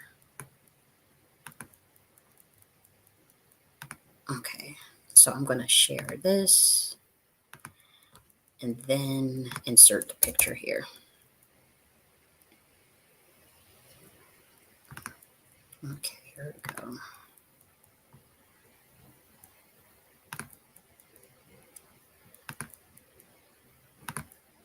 Okay, so that's the human vibrational chart. So as you can see, shame is at 20 hertz. Guilt, it's a little blurry. 30 hertz. Apathy, 50 hertz. Grief, 75 hertz. Fear, 100 hertz. Desire, 125 hertz. Anger, 150. Pride, 175. Courage, 200. Neutrality, 250. Willingness, 310. And that's why when we see the Knight of Swords, that's your willingness. That's going to raise your vibration for humanity. Acceptance, that's 350. Reason, that's 400. That's that Ace of Swords. Reason, the Ace of Swords that I was showing you earlier in both of the readings is the Ace of Swords. That's your reason. Love 500, joy 540, peace 600, enlightenment 700. Okay, so if you guys wanted this Christ consciousness and wanted age of Aquarius and Chrome Mother Saturn or the return of Yeshua and all this stuff. You ask for it, you ask for enlightenment, you ask for peace, you ask for joy, you ask for love. That's at least a 500 fucking hertz. Why would you think that you can connect your electromagnetism to 100 hertz frequency and not it be canceled by the algorithm of the chaos intelligence being, because it's inherently viewed as low governing force. It's viewed as low governing force. You could see the difference objectively with your own eyes based on the frequency hertz. And so that's why it gets canceled out. That's why it gets canceled out as we moving into this age of Aquarius. So when you connect, whatever you connect in your electromagnetism, if you do want to connect it to a new business or uh, self-awareness, it could be anything. It could be the emotional aspect of things. I connect my electromagnetism to peace. Boom, you had 600 hertz right there. I connect my electromagnetism to joy. Boom, right there. Or you could say I connect my electromagnetism to financial abundance, time, location, freedom. You can say whatever you want. It's just that you have to say whatever you have to decide that. I just did a video on the IPU and video broadband latency, how to use your brain horns to connect all this together. Then you have the Nakhti philosophy. You guys will be able to do you guys are considerably more advanced if you study that, just that video that I did yesterday that the government literally took the whole sound off. I was talking for a whole hour or 19 minutes and the sound wasn't working and it wasn't muted. Thank God I had a backup audio, that I had a whole nother, I was recording, I have to use multiple recorders, all types of shit that I have to use to make sure that that stuff doesn't happen, because it has happened multiple times now. So that video is out there. And you study that with the first sentences that I gave you, uh, remove low governing force of my resonance, connect my resonance to electromagnetism, connect my electromagnetism to, and you fill in the blanks. Then you're going to use the knowledge from the IPU creation system, then the Nakhti philosophy, and this is what's going to advance humans considerably. Right now, we got to go through some growing pains, but that's why reason and willingness is the advice for 2024. You see willingness, Knight of Swords, Eight of Pentacles. You see reason, Ace of Swords. You see when we talk about peace in the heart, you see the Queen of Cups, the King of Cups, and then you see temperance. And so that is the advice when we shift this frequency on this planet. In the age of Aquarius, age of Chrome Mother Saturn. And Saturn is not Satan. I'm so tired of seeing that shit. Saturn is not Satan. That was a huge miscalculation by the homunculus fucking deities that's been ruling over you. For whatever reason, they projected that shit on. Saturn is a satellite for planet Earth. It is a part of the GIA, of the Chaos Intelligence Realm, which is a galactic intelligence agency. And Saturn is about karma and justice and love and balancing of debts, awareness, self-awareness, accountability. But of course, this idea of justice and balance and karma, ancestral energy, death and renewal, death and rebirth, cyclical patterns, okay, technology, as well as reason and intelligence. Okay, so Saturn deals with all of that as well. But what's happening with planet Earth is, well, we get into Saturn. I'm telling you, it's galactic shit beaming this planet. It's not just one planet anymore, one solar system, or even the universe. You guys are going to be getting galactic knowledge, the human race, giving you new mudras and stuff. Okay, I've been given clearance to give the new ritual that is more powerful than the lesser banishing ritual. That shit. My thing is, I have nothing to do. I do the lesser banishing ritual. I've done it. I do it. But and it's nothing wrong with it. But I'm saying, like, well, the thing is, thinking that a 2,000, 3,000, 4,000-year old ritual, come on, and then you don't evolve it. You don't add on to anything. We don't create new things. Like, no, that's not how the galaxy works. No, you have to evolve those things. And so there ain't nothing wrong with working with you invoke, Gabriel, before me, Gabriel, behind me, Raphael. To my right, was it to the left, Uriel, to my right, Miguel. Obviously, those are the entities of the lesser banishing ritual that you work with. Now, the one that we're going to be teaching with the galaxy, again, humans have a choice. Do you want the one that's just focused on love and protection and enlightenment and connected to the creator God? That's the basic one for everybody, that everybody gets to learn. For those that want to actually work with specific entities, it won't be those particular archangels. We're going a little bit deeper. We are going to be going deeper. We're going to be working with some real heavy energies and those entities. I'll teach you about those entities, but working with those, that's like that on steroids. Like the ritual that I'm gonna be teaching, that's the lesser banishing ritual on fucking steroids. And ain't nothing wrong with the angels, working with Archangel Michael, Archangel Gabriel, because we are gonna be working still with some angel with that with that ritual. However, we just taking it to the galaxy, and we're taking it out there, and that was given to me, and I do it every morning. No lie. No lie, I do it every morning. I've been doing the mudras that God gave me to teach humanity. The mudra that God gave me, I've been doing that one. That mudra does not exist on this planet. It's completely new. That I do that one every day, and I've been doing that one for years. I've been doing that mudra, and honestly, that's how I had got so intelligent, but and spiritual. But also, you have to be grounded, because sometimes you'll be talking, so your mind will be out there in the galaxy, and you come talking to in 3D, come talking to regular earthlings, and you sound like, what the hell are you talking about? And so that's what I have to be careful with.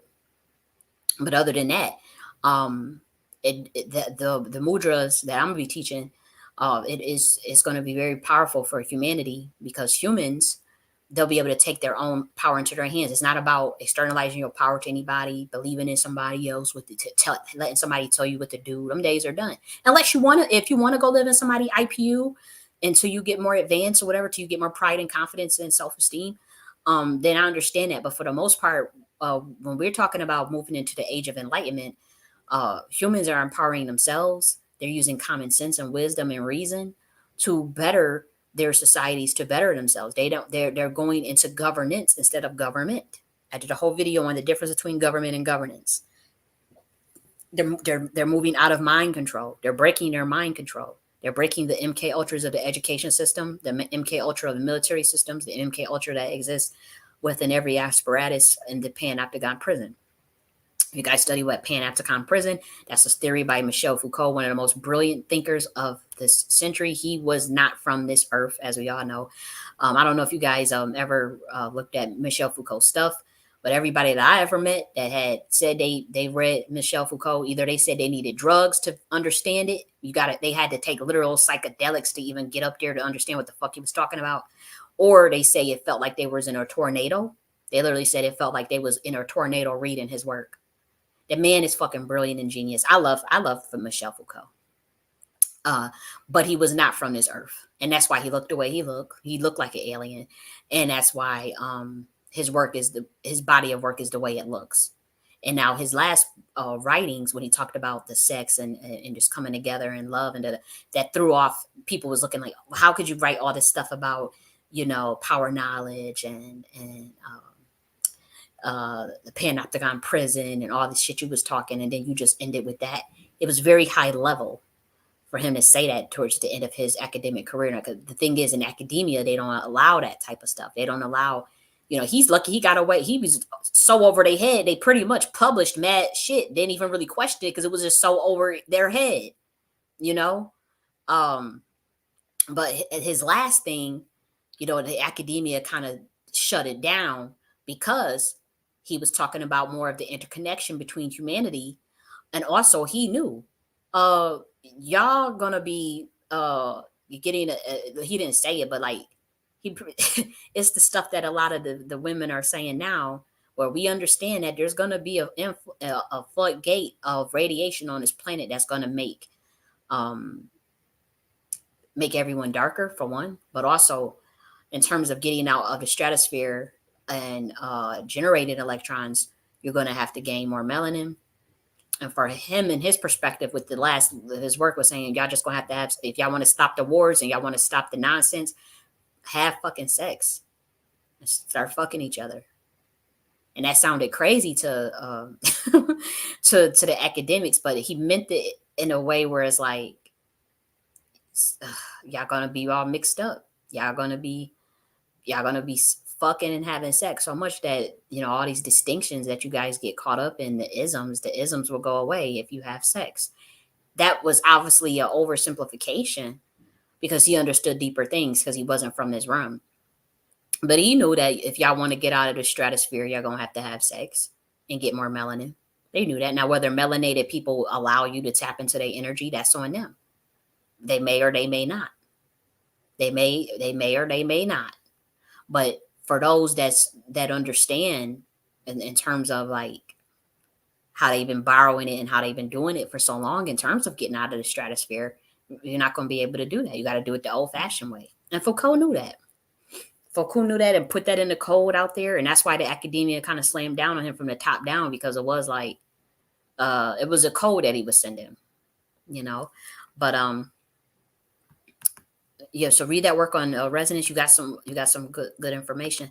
I'm going to show you the Panopticon prison, um, so you can see it for yourself, and it ain't just some shit I just made up. Okay, so let's see.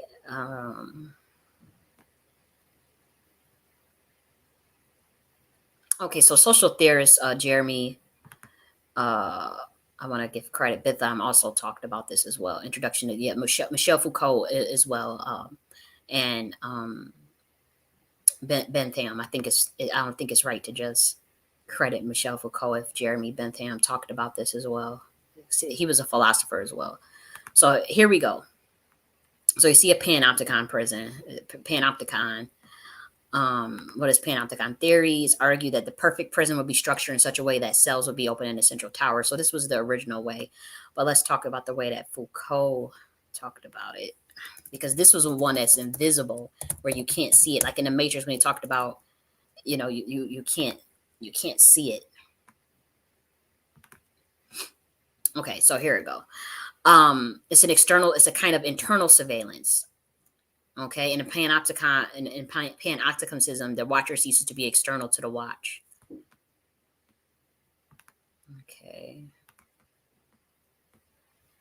Again, this takes years to understand this stuff, but we're getting deep. But if you guys, there's a lot of PDFs here, as you can see. There's PDFs, and so you'll be able to find it and do some research on y'all. Here's go one from University of Washington, Foucault panopticism. Panopticism.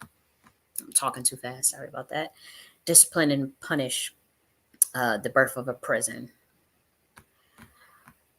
And so that's pretty much, you guys are going to realize that you're in a panopticon prison. Humanity. And so the reading that we just covered, that's and the advice that I gave about the awareness of the vibration, even just this chart right here, that's what's going to help that balance heart and mind once for dealing with that revelation of the tower that we saw, the tower of that deep revelation.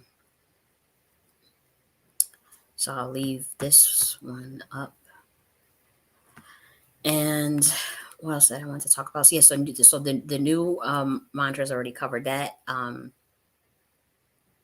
So I covered that. As far as like the deeper level of the mudras and the mantras, that will have to be taught within the order of Kali, which is the Nakhti Queen Mothership on this dimension.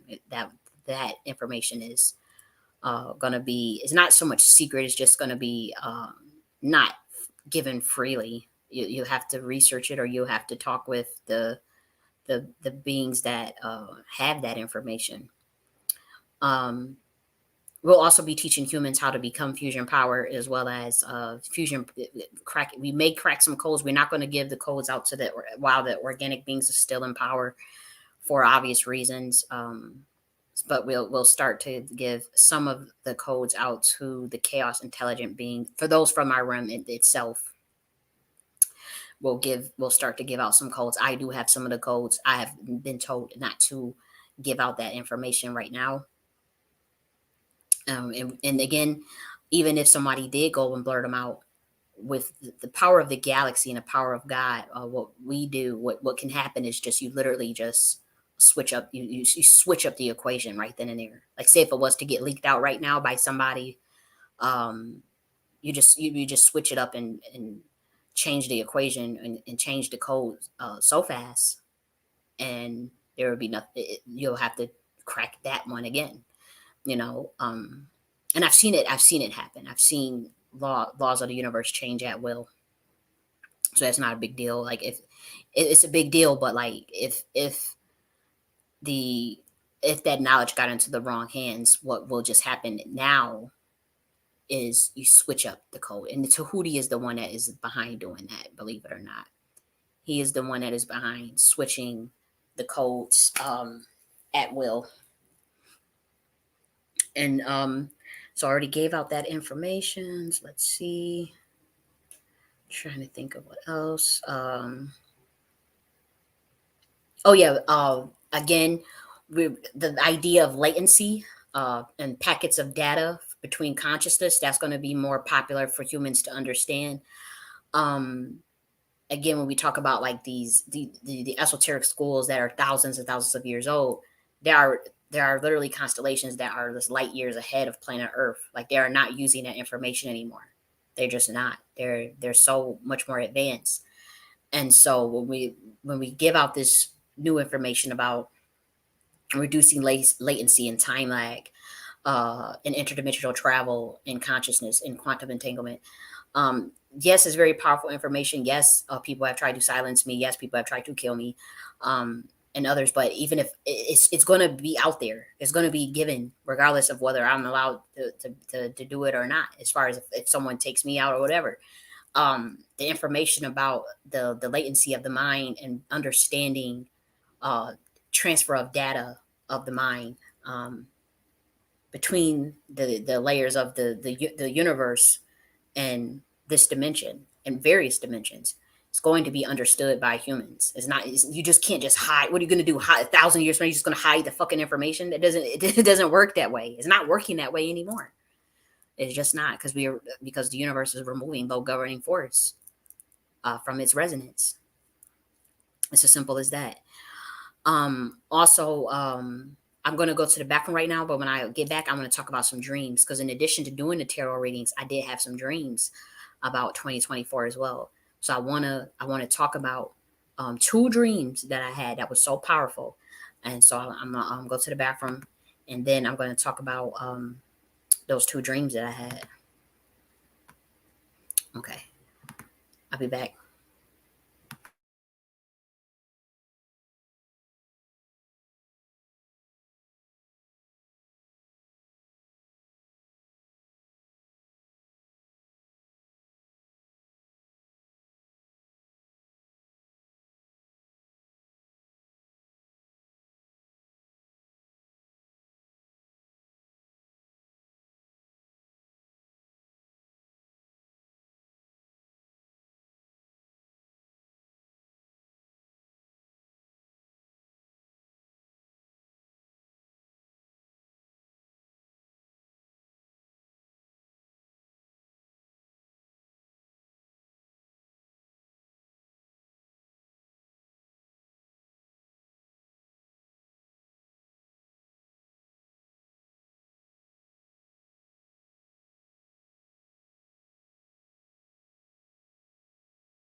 Okay, I'm back, guys.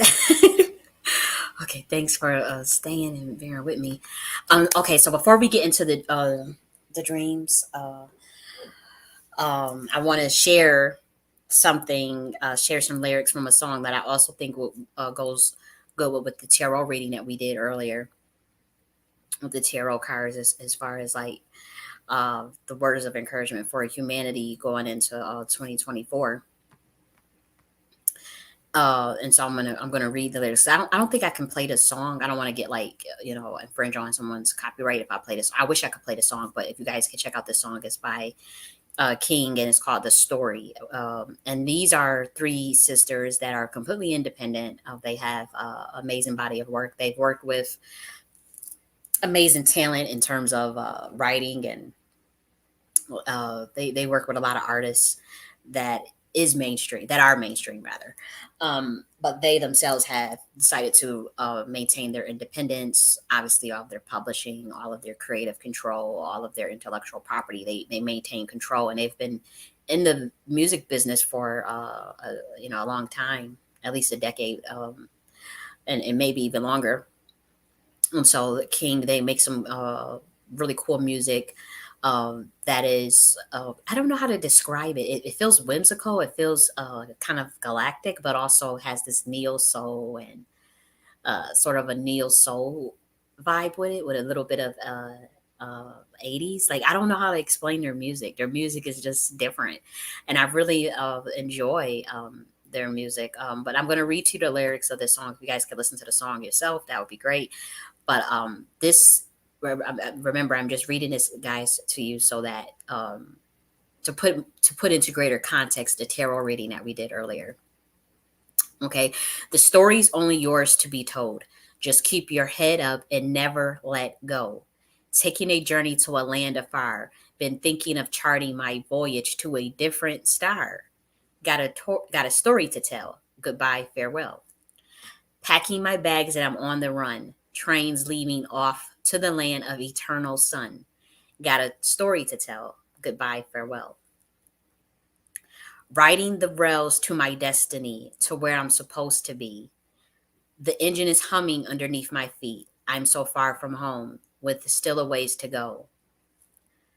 The ride is rocky and the road is long, but I know that my soul is never gonna steer me wrong. That's very important for humanity to know.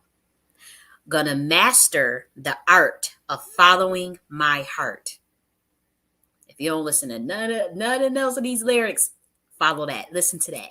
And I don't like telling people what to do, but gonna master the art of following my heart. That is what's gonna be very important for humanity, because the soul is never gonna steer you wrong. And I won't worry what tomorrow may bring. I don't need no second thought when it's my heart I'm following. Okay.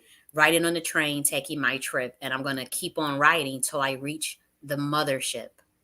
Riding on the train, taking our trip, and we're going to keep on riding till we reach the mothership.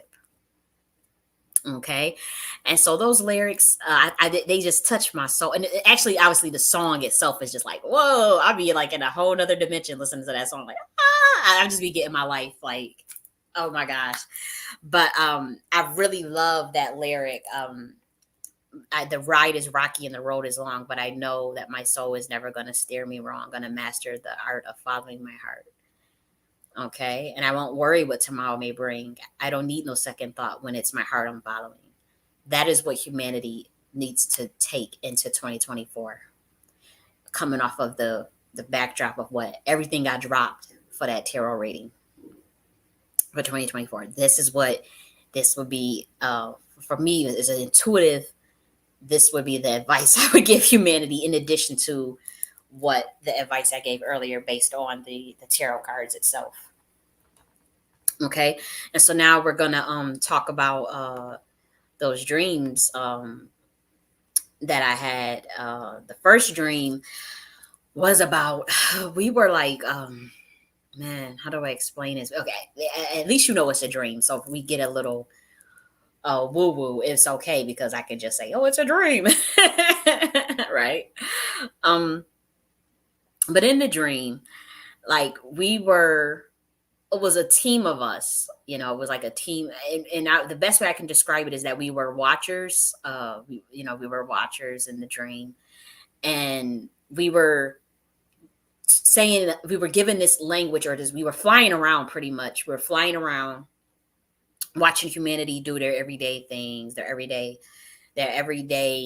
uh, life. Whether that been kids coming home from school, getting off the buses, humans shopping. We were just flying around, just looking around at humans, and we were told by God to say a specific, kind of like a chant, like to say specific words. So we were just, it was like imagine a angel with a trumpet, but the voice was the trumpet, and the voice was, it was like it was like a alarm, but we were speaking in tongues. I was saying it was speaking angelic language that for those from our particular constellation would understand, from those from our particular dimension would understand.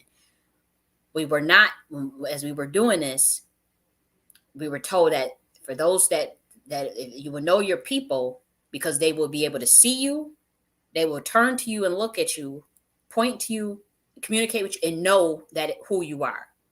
Like, that was the assignment. And so once we got that assignment, we went flying around watching all of the humans, and then we started speaking our language of the angels. And as we were flying around, some people did not recognize us, look at us, didn't even notice we were there. But some people did. We were in a dream running around. And what was interesting is that it was a lot of children and a lot of teenagers, high schoolers, like high school age, and some adults, And it was interesting because me personally, I knew that it was other angels flying around, like other watchers flying around doing this as well. But at that point we separated. Like, we was like, okay, you go this way, you go that way, you go that way, you go this way, and we running around, flying, saying the words that we were told to say by God, speaking in tongues, looking to see who look up, looking to see who can hear us, because it was like it was a frequency, so it's invisible to those who are not from our dimension. It was only specifically for the people from our dimension. And what was interesting is that the teenagers, they just saw us right then, and they was pointing, it was like, oh my gosh, look at that, and the kids though, the young children, they was pointing up, and they recognized us immediately. Like, they recognized, and it was so funny because I'm like, I don't, I'm like, how do they recognize me? But they were like, she's here, I don't know what that was about, but they was like, she's here in a dream, like, she's back. And it was just such an impactful dream, because I remember I had flew down once I saw a group of in a dream, and once I saw a group of teenagers point and recognize me, I went down there to fly. I flew down to them, and I'm actually just standing in front of them, and they knew what I was. The language that I spoke in tongues to them, they knew exactly what I said. They knew exactly who I was, and they was like, we just happy that you finally back, and we just when do we go away? When is like kind of like this the ship thing or something with a return back to a star constellation. That's because we were kind of communicating at that point, kind of telepathically. It wasn't like we was using all these words. They had big ass smiles on their face, but we weren't using like a lot of words. It was kind of, everything was just kind of like real packets of data. Remember, we talk about the latency, the packets of data transfer so fast where you don't even have to have sentences really formulated in your head to just know what the hell the other person is saying and asking. And that's how it is in the other dimensions, right? And so I was asking them like, how was school, what they do, I was playing around with the teenagers or whatever, but they was happy, and they did recognize me. They were in a group. It was a group of boys and girls. They were like 15, 16, 17. And they was like, wow, she's, and they was just like, whoa, they was just happy. Like, and so then I flew off. Then I saw a kid, that was like a 3-year-old, 3-year-old or 4-year-old recognize me. And I came down to them, and they was trying to tell their mom. They was trying to, like, they was like pulling all on their mom, pulling all. And the mother was like, what are you looking at? What is wrong with you? Like, she was just like, what? And she kept pointing at what? And I realized the mother couldn't see me, but the child could. And so, at that moment I noticed, like, oh, it's not based on family. Because you would think like it's a whole bloodline that could see you. And I'm like, if one of the persons from the bloodline, that means they could come from our dimension, but the parent may not. And so that was interesting too. I said, damn, because I had immediately knew that. I said, the mother, because God said clear as day, if they don't see you, they don't communicate with, they can't see you, they not from our dimension. It's as simple as that. And I said, damn. So I said the baby was from the dimension, but the mother wasn't, and it kept happening. I kept seeing 5-year-olds walking in, with their parents or whatever. And the kids just immediately, they was just like, whoa, because they was looking all up at this, because they could hear the tongues that we was speaking in the language. They could hear the language clear as day. Like the way that we was talking, because the way the thing we was saying, as we was flying, saying it. If I could just, again, the only way I could describe it is a big ass trumpet. That's the only way I could think of a trumpet that only certain people could fucking hear. But it was tongues. It was a language. It was a specific language we was talking. So then I remember going past a shopping, like people, a woman with shopping bags and people shopping. And I had kind of went down closer and was saying, because nobody at this point, like this particular area, like nobody fucking heard or saw or pointed up or nothing. So I'm thinking like, dang, ain't nobody, none of these people from our dimension, none of these people. And so I'm saying the tongues, whatever. And I remember, just, it was just the strangest thing, like being invisible. Like it was cool, but at the same time, like, damn, like none of these people heard or saw me. And this shit was loud. And none of them heard or saw, looked up, nothing. And these were white folks. It was a white woman. I remember just seeing the white people shopping. And they just kept walking like nothing had ever had happened. But what was interesting, I am going to keep it a buck. And I'm still trying to understand what this means. Like, I'm asking God for revelation on what this means. Because the children and the teenagers, and even some of the adults that noticed me, they were all Black Americans. They were all melanated people. They were melanated. They may not have been like Black American lineage, but they were brown skins. And so I was asking God, like, why wasn't no white people looking up? Like why wasn't they looking up?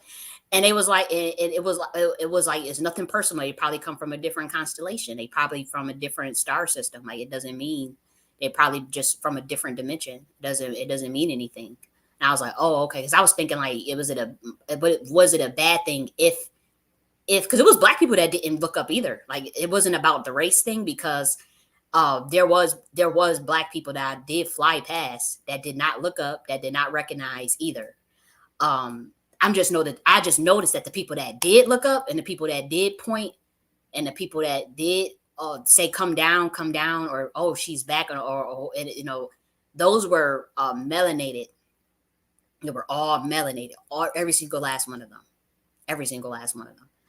And so I said, what was that about? But I did ask, like, why I didn't see not one white person in that dream look up, or I was just like, they just didn't hear anything. They just didn't hear the tongues. They didn't hear nothing. But it was also Black people that didn't hear. And it was also some Black people that did hear that were scared. And that I didn't like. I remember getting so turned off by that, because it was because they was like, you're going to get us all in trouble by doing all this stuff that you're doing. I remember just talking to I flew down because a Black woman recognized me. It was Black people that saw, but then they just got scared. Like, oh, no. I don't know nothing like that. And so one Black woman, I went down there to talk with her because she saw me and recognized me. And she said, all this stuff that you're doing, all this stuff that you're talking about, you going to get us all in trouble. And she was like, you don't need to be doing. And I remember thinking, like, I remember knowing that even though she saw it, even though she was from our dimension, that her level of consciousness was real low. And I didn't understand how to contend with that at that time and moment. Because I do remember thinking, like, I didn't tune her out. I listened to what she was saying, but I also knew she was lost. And I just remember thinking, like, like it was just two different frequency. Like I just couldn't understand it. Like she was just like scared. She said you gonna get us all in trouble, and I'm scared that you down here doing all of this. I'm scared that you down here. And I'm thinking like, girl, do you not know what time it is? Like to me, I remember thinking like it's such a drastic switch in time in 2023. Like it's like the fact that people can't see that or feel that is mind boggling to me. But I don't have no judgment or anything. I'm just saying like it's so obvious to me that this is a new day. Like that it's such a new age. It's a completely different paradigm. It's a completely different dimension, different time, a different energy, opening and awakening. I could just see that. And so when I was talking with her, and I let her rant. I didn't lecture her. I didn't say anything. I just let her talk. And she said, I know who you are. She said, I know, I heard you. I heard you. So I heard you all the way, because we were saying our tongues. And she said, I heard you. She said, I can, because, so she said, and she did make it clear. She said, some of us, we know, we can hear you, but we still gonna act like we don't know and can't see you. We still gonna act like it. I said, damn. So I was thinking like, damn, who controlling y'all? I was thinking in my head like, damn, who controlling y'all? Like, why y'all so scary like that? But I do remember thinking like, oh well, because and me for whatever God wanted us to do, that reason is still is not been fully revealed to us, right? It's haven't been fully revealed to me. And so I just did. To me, I'm like, I just did what I was told to do. I still don't have all full revelation of why we was told to do that. I have a little bit. I know that some of you melanated people are going back to your star systems, because it's just that from my particular constellation, from my particular dimension, chaos intelligence dimension, that's just one aspect of it. But yeah, there are other star systems here. I told y'all that dream I had about the Atlantean touching down here, the Atlantis dimension touching down here. Some of the beings from there. I told y'all that the avians was touching down here. I already told you that the Pleiades beings from the Pleiades star cluster was also coming down here to get their people. So it's a whole roundup mission going on around on this planet.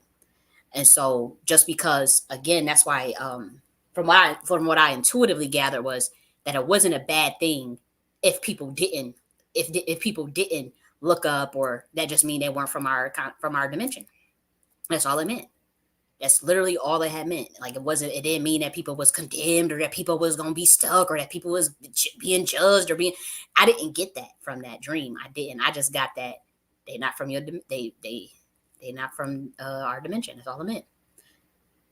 From that's. But I was also showed, you know, I think I told you guys about that Atlantean dream, about how they came down here to round up their people too. And so from what I'm gathering, that it's like a galactic thing going on down here, where uh, interdimensional beings from various constellations, Sirius A, Sirius B, Sirius C, whatever, even the ones unknown, are here sending specific messages to their particular beings or their particular clan, and and communicating it with them in codes that we won't know, or that we all won't pick up on if we're not from that dimension. And that's fine. For whatever reason, I was able to see two. I was able to see the Atlanteans when they came, and I was able to see, obviously, the chaos intelligence when God was telling us, the watchers, to fly around and speak in our tongues, and communicate, let the people know. And they knew, because I remember the looks on them teenagers' faces, like, oh, we going home. I remember like they definitely was communicating, oh, we going home, we finally going home, hey, hey, hey, like that type of thing. It was definitely that type of thing. And it was just a wild ass dream. It was a beautiful dream. It was a beautiful dream, to be able to fly around like that, being flying around, and as a, and then being able to speak a language like that. And it was very peaceful. It was, we weren't scared. We knew where to go. We knew where to fucking fly. Like, and we knew coordinates, and we knew the location. Like, it was nothing, like, as far as the calculation, how fast it would happen, and where to go. And every time we sung, we sung our tongues. Some people looked up, some people didn't. I just found it interesting. I was like, wow. I was like, wow. And I knew, And again, and again, there is some interconnection between all of these beings, because I know for a fact that the Andromedians, they communicated this week that to me that they were here. They weren't here for me or anything, but they just let me know that, oh, we here, oh, we here. I don't know what that's about. I don't know much about that constellation. I don't know much about that dimension, but I know that they communicated that they were here. And I also, in July, the Lemurians and the Pleiadians themselves communicated with me, uh, that they would be coming out in the open. That they had been here hiding them with different portals. They was hiding on planet Earth, doing their own little thing for a minute. But they ready to go back, and they rounding up their people too. And that's why, when they say like there's a lot of AI running a lot of things, I suspect, don't quote me on this, but I suspect that the reason why this AI shit is popping off so hard, and with the organic beings and the fallen angels that can't leave the 3D realm, 3D, 5D, 6D realm, or this particular constellation, this Earth system, I think it's because there is a galactic roundup. I'm going to say it. I think it's a galactic roundup of humans, because again, humans is a hybridization of multiple species, and with certain codes more than others. With certain codes, certain um, constellations more than others. And I do think that the reason why this AI stuff may be just popping off the switch to AI in the workforce, AI doing this, AI doing that, is because them inorganic beings, they still gonna work off of profit and fiat currency energy, and to keep them this Maya matrix going.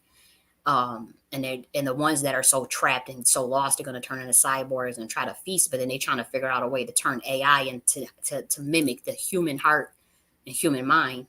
So even though AI may be smarter at calculations and critical thinking and than a human, they'll never be able to mimic that heart.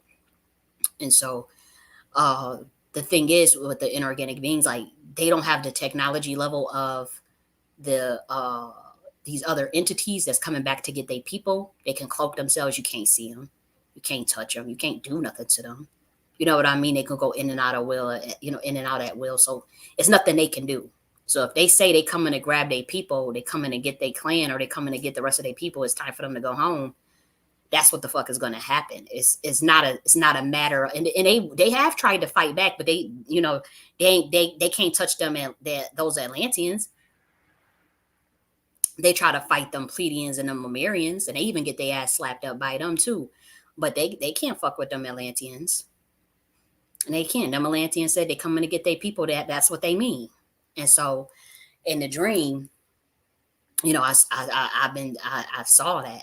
That's the energy that I'm getting at. It's gonna be a lot of humans going back to their star systems. A lot of humans awakening to the star systems that they come from, and they're gonna be going back to their star systems. A lot of humans. That's what I get. And again, it's for whatever reason, I was told that if I just want to make it clear, because I don't want people thinking like, oh, if you didn't look up, that means you condemned or not. No, it wasn't about that. And it wasn't even a race thing either, even though I only saw black people looking up, um, and no white people whatsoever at all. I was just told that they from a different dimension. They not from the no from your dimension. Maybe a lot of white people, um they connect more with the Pleiadians and the Arcturians. So maybe they from there. I don't know. I'm not saying I claim to know. I just know they didn't look up. I remember going past all different types of groups of races, ethnicities, but I just remember distinctively there was an area where it was just nothing but white people shopping around doing their thing, just doing it. And I just remember vividly, like, dang, ain't nobody. It was just like, whoa. Then we went over to, different places, different, obviously some Latinos looked up, but I just remember, for sure, so many melanated people was looking up, but also some was scared, some heard, but they just was like, they just was scared. And it was a lot more teenagers and children, more teenagers than and children than anything like that. I remember so vividly, teenagers and children. black teenagers and black children, looking up, communicating, pointing, laughing, you know. And so I thought that was a real interesting ass dream, boy. I was like, whoa. And the next day after I had that dream, I ain't gonna hold you. Like the whole day, I just kept tearing up, tearing up, tearing up, crying throughout the whole day. Not tears of sadness or sorrow or grief. It just that dream was just so powerful. Like it just made me think, like, damn, like what kind of time is it? Like, because I still don't have full understanding of everything. So I'm just thinking, like, damn, what that was so above my pay grade. Like what's going on? You know what I mean? It just made me think, like, what the hell is going on? Like it just made me think that so heavily. Like it's a whole new day in such a way that it's just hard to explain it. Like, yeah, we talk about the age of Aquarius, age of divine feminine, and all these things, but it's something way bigger than that. I'm telling you, in my soul, I could feel it. Aquarius is good. I'm an Aquarius. I'm born January 22nd, 1992. Life path 8, that deals with Aquarius and Saturn. 8 deals with Saturn. Aquarius deals with Saturn. 22 deals with master builder, master teacher. So I don't have no issue with Aquarius or Saturn at whatsoever. None whatsoever. I just know that whatever this energy is, it's way, way bigger. It's way, way, way, way, way bigger than what they telling us, than what they want the public to know. And I do think that motherfuckers is going back to their star systems, you know. Um, a message for Africans: you really got to stop treating the women crazy. I just seen a video of a old lady that the African men was making this old ass lady dig her own grave, because they said she was a witch, and then they kicked her, knocked her upside the head with a shovel, and then pushed her into the grave. Like I saw that. That was yesterday. We've been seeing African women getting uh machetes took into the head, all types of horrific things happening to African women. That must stop in 2024 and beyond. Like one thing I did get from the universal God about the wrath and anger that they feel about the way the African woman is being treated. I know that was a tangent from going from the dream I just told you about, but that is major. Like y'all gotta stop treating African women horrific over there. Hitting them in the head with shovels, chopping off their breasts, chopping off their vaginas. I got the videos, so you can't lie and say the viral videos are everywhere. Everywhere. My community has been discussing it. My community has been very shocked. Like, and I'm Black American. But like we are literally shocked. We are literally shocked circulating these videos around our community. And you think my community is male identified and all this stuff. Like, yeah, Black Americans may be male identified, but that shit that we saw happening to them African women is literally shocking to our souls. It's like it freaks us out. I'm telling you, I have the videos of it. We've been talking about it. It freaks the men out. It's like I've been seeing these African women. Oh my gosh, they get oh man, it's such horrific treatment, and then that's why they become westernized, and that's why they don't want to be with their own men, and they getting this bad rap or whatever. But my thing is, their men is treating them horrific. So in 2024, as we usher in the age of divine feminine, you cannot be treating those African women over there in Africa like that at all. Chopping off breath. I don't want to ever see a video like that again. Oh man, it's some terrible stuff, man. You guys wouldn't believe it. My channel probably get terminated if I showed you those things that was happening. If I showed you the videos of what's happening over there to those women, it's not good. The universe is not happy, and that's why Great Mother, she split Africa in half. People thought that when the priestesses was talking about how that was going to happen, y'all all laughed them off. Oh, God ain't gonna split Africa in half. Y'all talking crazy. God ain't gonna do that. And God did it this year. Split it right. And God is a woman. And she said, I'm tired of the way they treating these women. I'm tired of they backward ass ways over there. Tired of these Africans not going within, following the blueprints of those who have come before them, honoring the Queen Mothership, not studying their own history, pre-colonial history, adding stuff to our text. She said, we're splitting that continent in half. So as far as the Africans, y'all got to get it together. Y'all can't be treating each other like that. The way they They was roasting a black man alive, roasting him alive like a rotisserie chicken in Africa, and they was eating eating the skin, eating a leg. We got the videos of eating a leg of a human. Like, come on now, like that's ridiculous. And obviously, it's not all of Africans, right? It's not all of Africa doing no shit like that.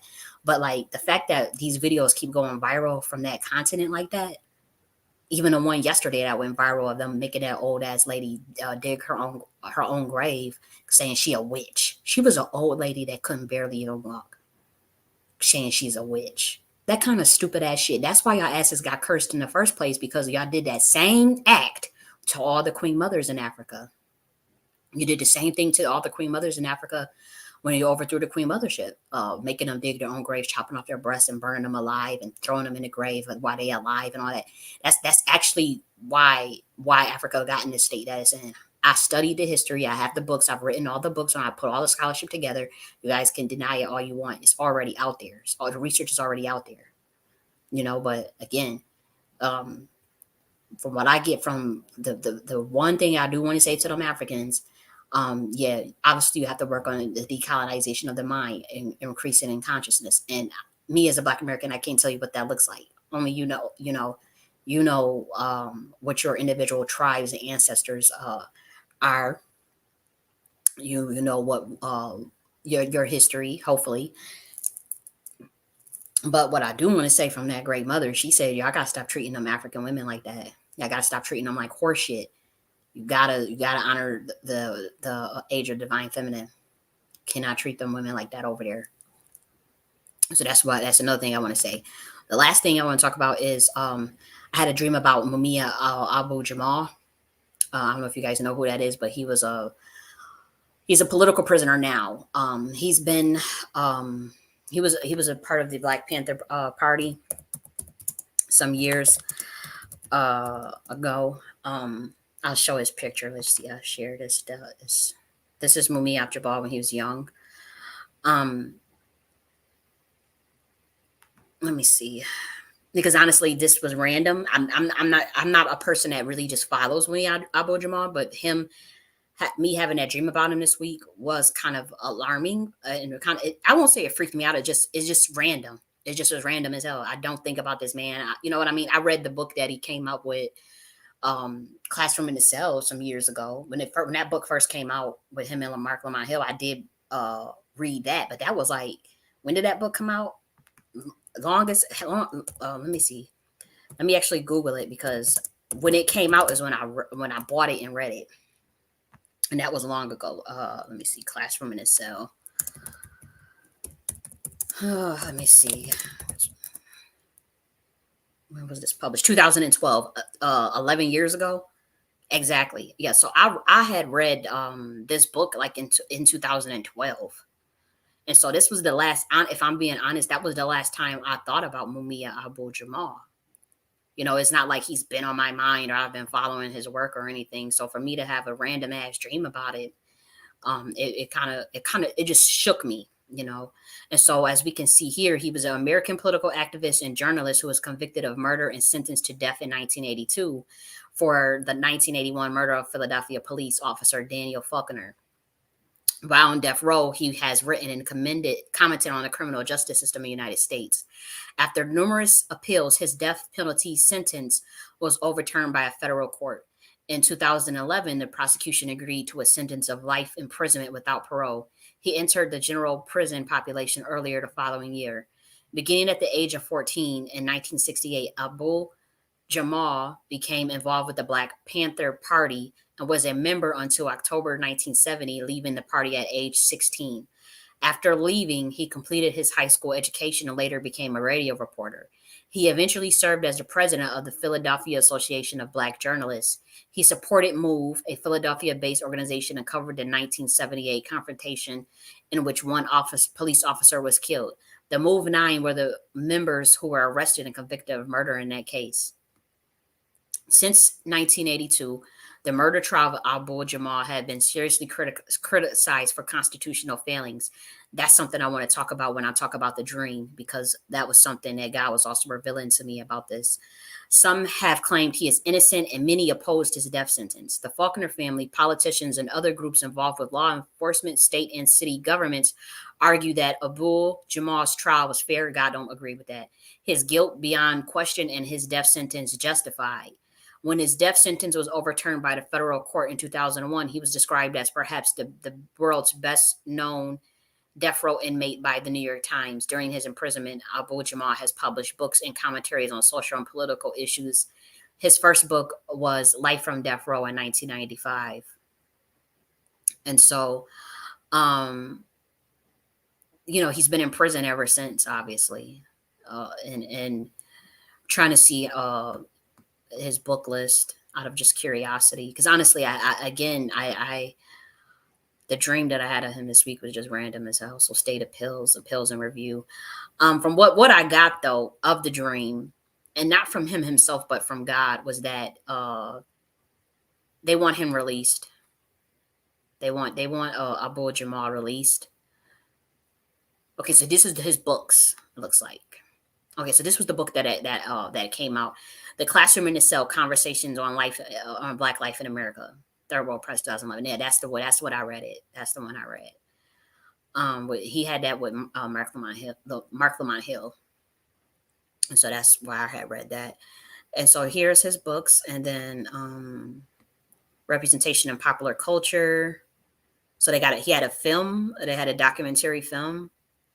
It looks like Mumia Abu Jamal case, a case of reasonable doubt.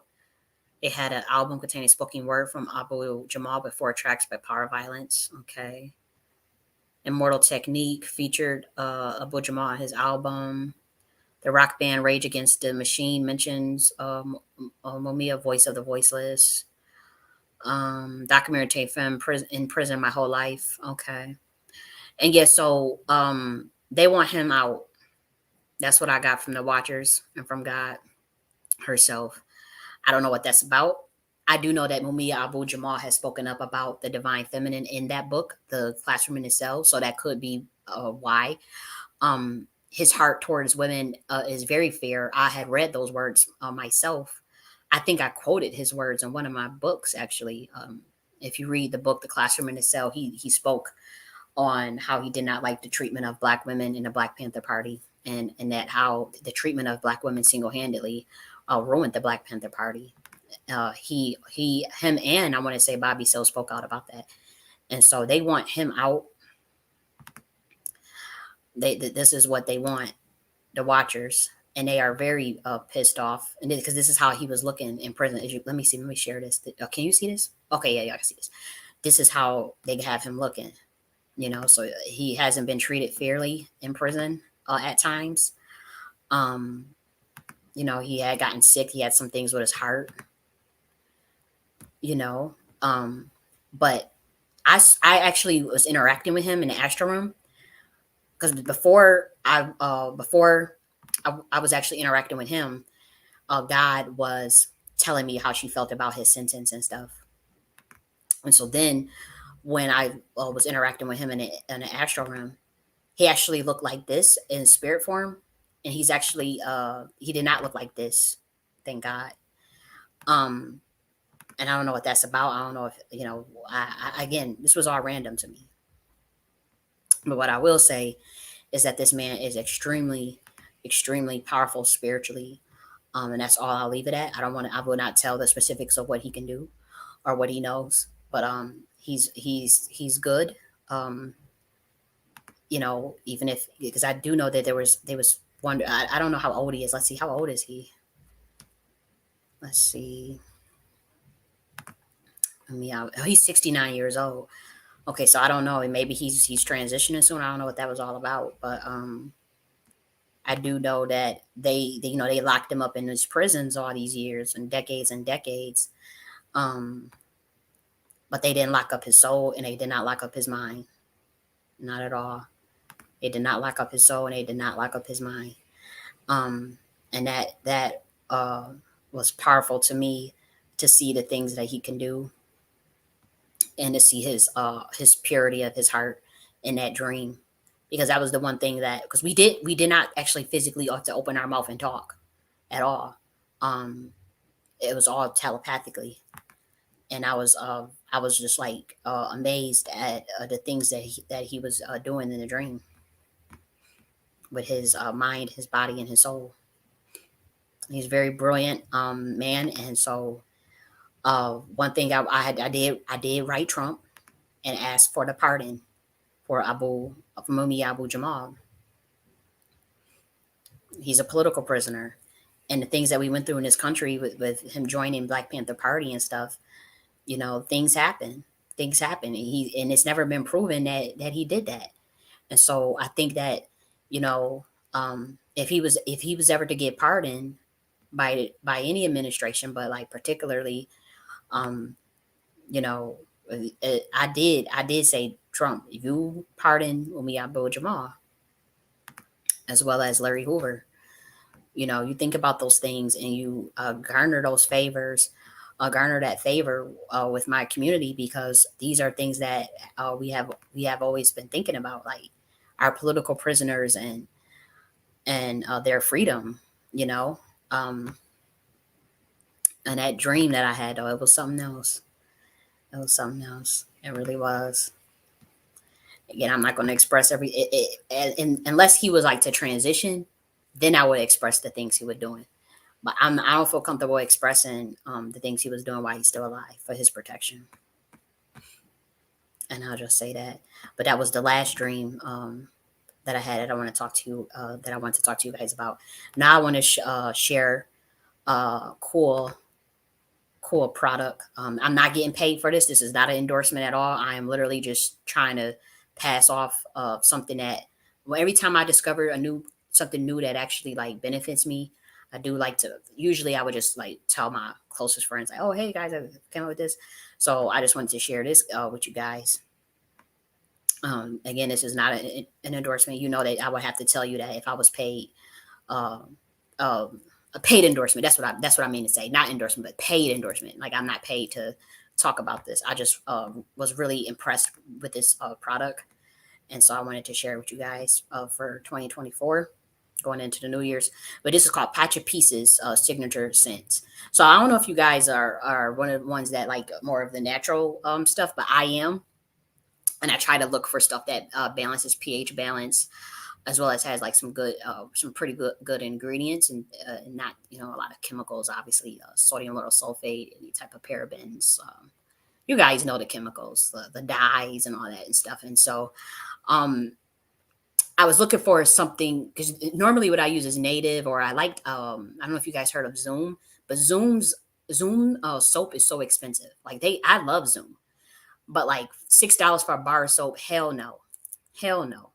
So I'm only able to get like Zoom if it's like a treat, you know, like if it's like a treat. So I was really happy to find that you can get like these 7 bars of natural soap for $10. Like I had got mines from Sprouts, but I mean, you see it right here in front of you, $9.89. And so I was looking at, the first thing I did was I looked at the ingredients. And so as you can see, these ingredients, them ingredients is not bad, boy. You know, coconut oil, shea butter, you know, castor seed, plant-based fragrance, palm oil, olive fruit oil, and then what I liked was the goat's milk, because that balances out the pH. That matches the human's pH. I know for the vegan, you may not want to do that, but you know they have beta carotene. I believe that's vitamin A, right? They got vitamin E. They got cocoa powder, kelp, oat, honey, coconut milk, volcanic ash, pumice, sea salt, clove, clays, activated charcoal, and all that stuff. So I just thought this was an awesome product. I said, you know what? I want to tell, you know, when I do my life, I want to tell uh, the family about Pacha pieces. Because here's the thing, like I've noticed with me, 1 bar out of this 7 bars is lasting 5 days. Now they all small. These are small bars now, you know. But 1 bar for washing is lasting is lasting 5 days. And so 1, 2, 3, 4, 5, 6, 7 times 5. That's what's 7 times 5? That's 30, right? 35. Yeah. That's 35 days. Like that to me, $10 for 35 days on natural soap with these type of ingredients, to me, that was a game changer for me. Because I'm telling you, I spend so much money on cast soap. Like I was using the cast soap and native, and I ain't gonna hold you. I'm very heavy handed with the soap you got to pour out, and so I wait. It gets wasted, and I have to keep buying it, like buying it every 7 days, like every 2 weeks and stuff on cast soap. And cast soap, the 32 ounce, you paying like 17, 15 to $17. If you get the store brand, you might get it for $11. You know what I mean? So for me, I was like, when I found this and I realized one bar was lasting me 5 days, and I was counting too. I said, wait a minute. I said, I'm on the fifth day now.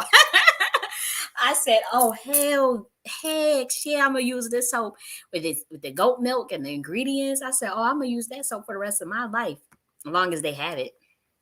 But they got different. This is just one of their variety packs, obviously, but they got all, I want to try their other soaps too. Like I want to try this variety. They had another variety pack that I really wanted to try. They got the frankincense and myrrh. They had the frankincense and myrrh one, so I really want to get that one. But they got different types of soap. I think these are the bigger bars. That's why they're so expensive. And so what I got was the small variety bars. But again, one bar is lasting 5 days. And for me, honestly, that last in that 35 days for one pack of $10, it beats paying 30 dollars on soap a month, from native. And because them natives don't last. I love native soap. But it don't last for me. Cast soap. I guess because I'm heavy handed. Like I like it all suzzed up, southern, just foam everywhere. I like that shit. So maybe I am wasting it. And so the bars are better for me. I'm realizing. So I just wanted to share that with you guys. Yeah, this is the one I want to try. This one, Pacha Pieces Earthy Essentials. Yeah, I want to try this one because I already got. This is the one I got, but I want to try this one because I believe I think I saw sandalwood or something in there too.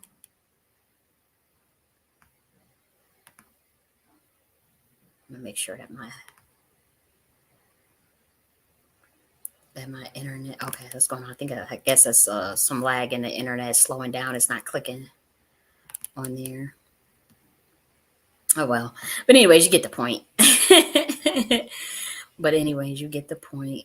I see your comment, Jermaine. I wasn't given free readings like that. I was given readings for 2024 in general. I will pull a card for you though. I can do that. Do you have a specific question though? Let me see, Jermaine. If you have a specific question, put it in there. But like, can you have a reading? I don't do free readings. You get a couple cards, and you have a question. So I don't mind doing that if you're still here. I don't mind doing that at all. So yeah, I don't know what's up. Maybe it's the site or the lag. I don't know. But anyways, I also want to share this with you guys. And this would be the last thing that I share. I did publish the Nakhti Queen Mothership Part 3 today. And I have been working on this since July 17th. When I went on to my little quantum entanglement session with Kalima, I was all out in the galaxy and shit. And so I have been working on this, and so I published it today. This is the title, obviously, Nakhti Queen Mothership Part 3, The Language of the Gods and the Age of the Divine Feminine by Kali J.N.S. Nakhti University. This is the Esoteric Studies Department. And we have some, and that just means high level mental science. It's high level mental science. And then we have the original. This is a very ancient photo, but this is like how some of the goddess used to look. Obviously, pitch black.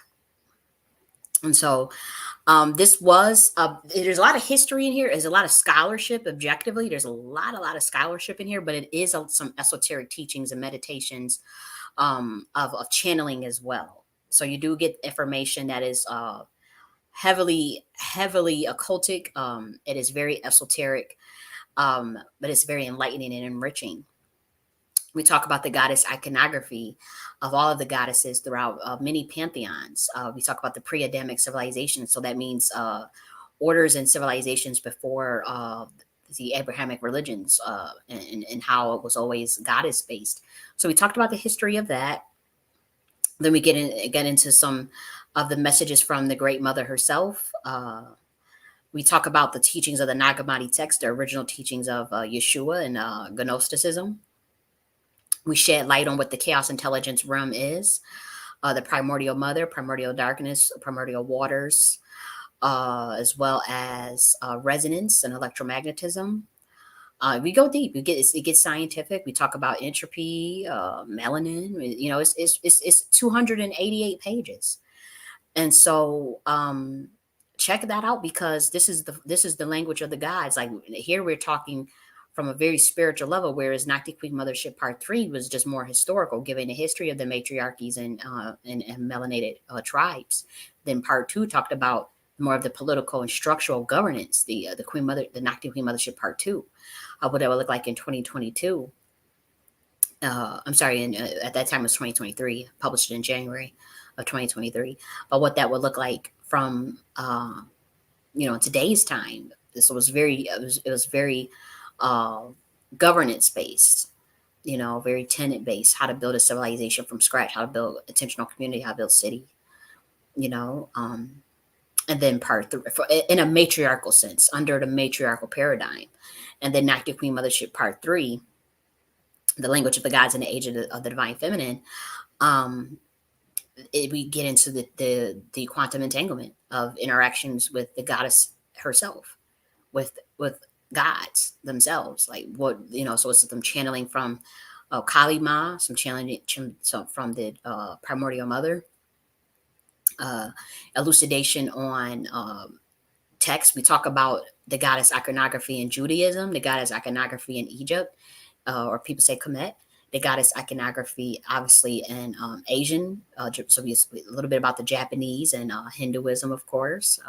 Did we cover China? No, we didn't cover much China. We have Japanese in there. We have some. We have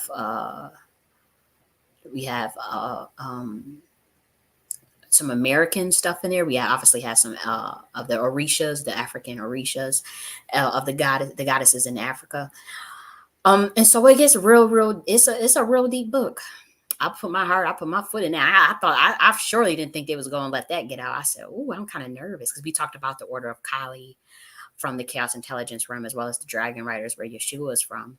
The Hebrew bloodline was created from the Atlantean dimension, the Code of Tahuti. Yeah, we go deep, and so I was shocked. I'm like, because every time I would start writing on the manuscript, weird stuff would happen, with the internet and stuff. So I was a little nervous, but I said, me, I'm like, I gotta put it out. If y'all gonna do whatever y'all gonna do, y'all gonna do it, but I'm putting it out, And so the Kindle is available. I am still waiting on the review for the paperback, which should probably be, I would say, available tomorrow or Wednesday at the latest. So that's still being reviewed. But if they publish the Kindle, they're going to publish the paperback. It's just that paperbacks always take longer for the review period than the Kindle period. And so that's available now. It's only $9.99. I do hope that you support my work, because I put out a lot of information, and so I'll read to you guys the description real quick. As you can see, where's the publication date? See, it was today, December 30th. I don't know why it says December 30th. I published this on the 31st. Or maybe they let me. I don't know how that happened, but I definitely put this in today, so I don't see why it got yesterday's date on it. But anyways, I'll read to you guys the description. It says, embark on a transcendent journey through time and space in Nakhti Queen Mothership Part 3, the language of the gods and the age of the divine feminine. This captivating addition to the Queen Mothership series unveils the esoteric tapestry of goddess iconography that has woven itself through the annals of history and world religions. In this illuminating exploration, the author dwells deep into the heart of ancient mysteries, revealing how the divine feminine, once revered and celebrated, was clandestinely buried beneath the sands of time. Unearthing esoteric teachings that trace their lineage back to the divine feminine, this book opens the gateway to profound spiritual awakening. Step into a world of a mystic and channeler as the author shares their transcendental meditations and insights gleaned from divine sources. As we usher in the age of the divine feminine, these revelations take on profound significance, offering a roadmap to embrace the sacred feminine within. A journey through the corridors of pre-Adamic civilizations where the enigmatic dragon riders once thrived. Explore the ancient wisdom of the revered cult of Tahuti and the order of Kali. Immerse yourself in the transformative teachings of Yeshua as found in the Nag Hammadi text, shedding new light on Gnostic wisdom. The battle between the divine feminine and the divine masculine is also unveiled in this book. This struggle mirrors the very essence of existence itself as we delve into the heart of cosmic conflicts. But there is more, so much more. We unearth the primordial mother of chaos intelligence. I'm telling you, it's like mad pages on chaos intelligence alone. Like I really broke that down in an amazing way. And remember, the videos on chaos intelligence is on his YouTube channel. So if you guys want to just check out the chaos intelligence information on YouTube, that's good too. And so, the very embodiment of the universe enigmatic beginnings. Discover the goddesses who have graced humanity with their divine presence throughout history, from Kalima, Lakshmi, Izilidantor, Tiamat, Durga, Crete, Sekhmet, and many more. It's a bunch of goddesses in there. It's a bunch from all different religions. We got the ones from Japan up in there. We got Hindu. I got all types of goddesses. And I studied these research. I have a master's degree in religious studies, so for 10 years, I have been studying this stuff. It's not like I just woke up one day and said, oh, let me just, this is, I have years of research in this stuff, just so long. So for me collating like stuff from different pantheons, it doesn't mean I necessarily practice it. It just means that I'm a researcher. I'm a scholar. So I've been studying this from a scholarly point of view for at least, again, 10 years, quite longer than 10 years, because I studied sociology in undergrad, but I was a religion minor. And so that goes back literally to 2011. So it's a little bit longer than 10 years. I'm 31 in 2011. I think it was about 19. So I had literally been studying this stuff since 19. Particularly Kalima and Lakshmi, all of that stuff I've been studying. And Durga, I was 19. Azili Dantor came a little later. Tiamat certainly was later. And all the other goddesses at different times, but I have been entrenched in studying this stuff for a very long time. And Rishkaga actually visited me, and people always say you can't visit Rishkaga and then come back and live on this planet and come back on Earth. Once you go see a Rishkaga, that's it.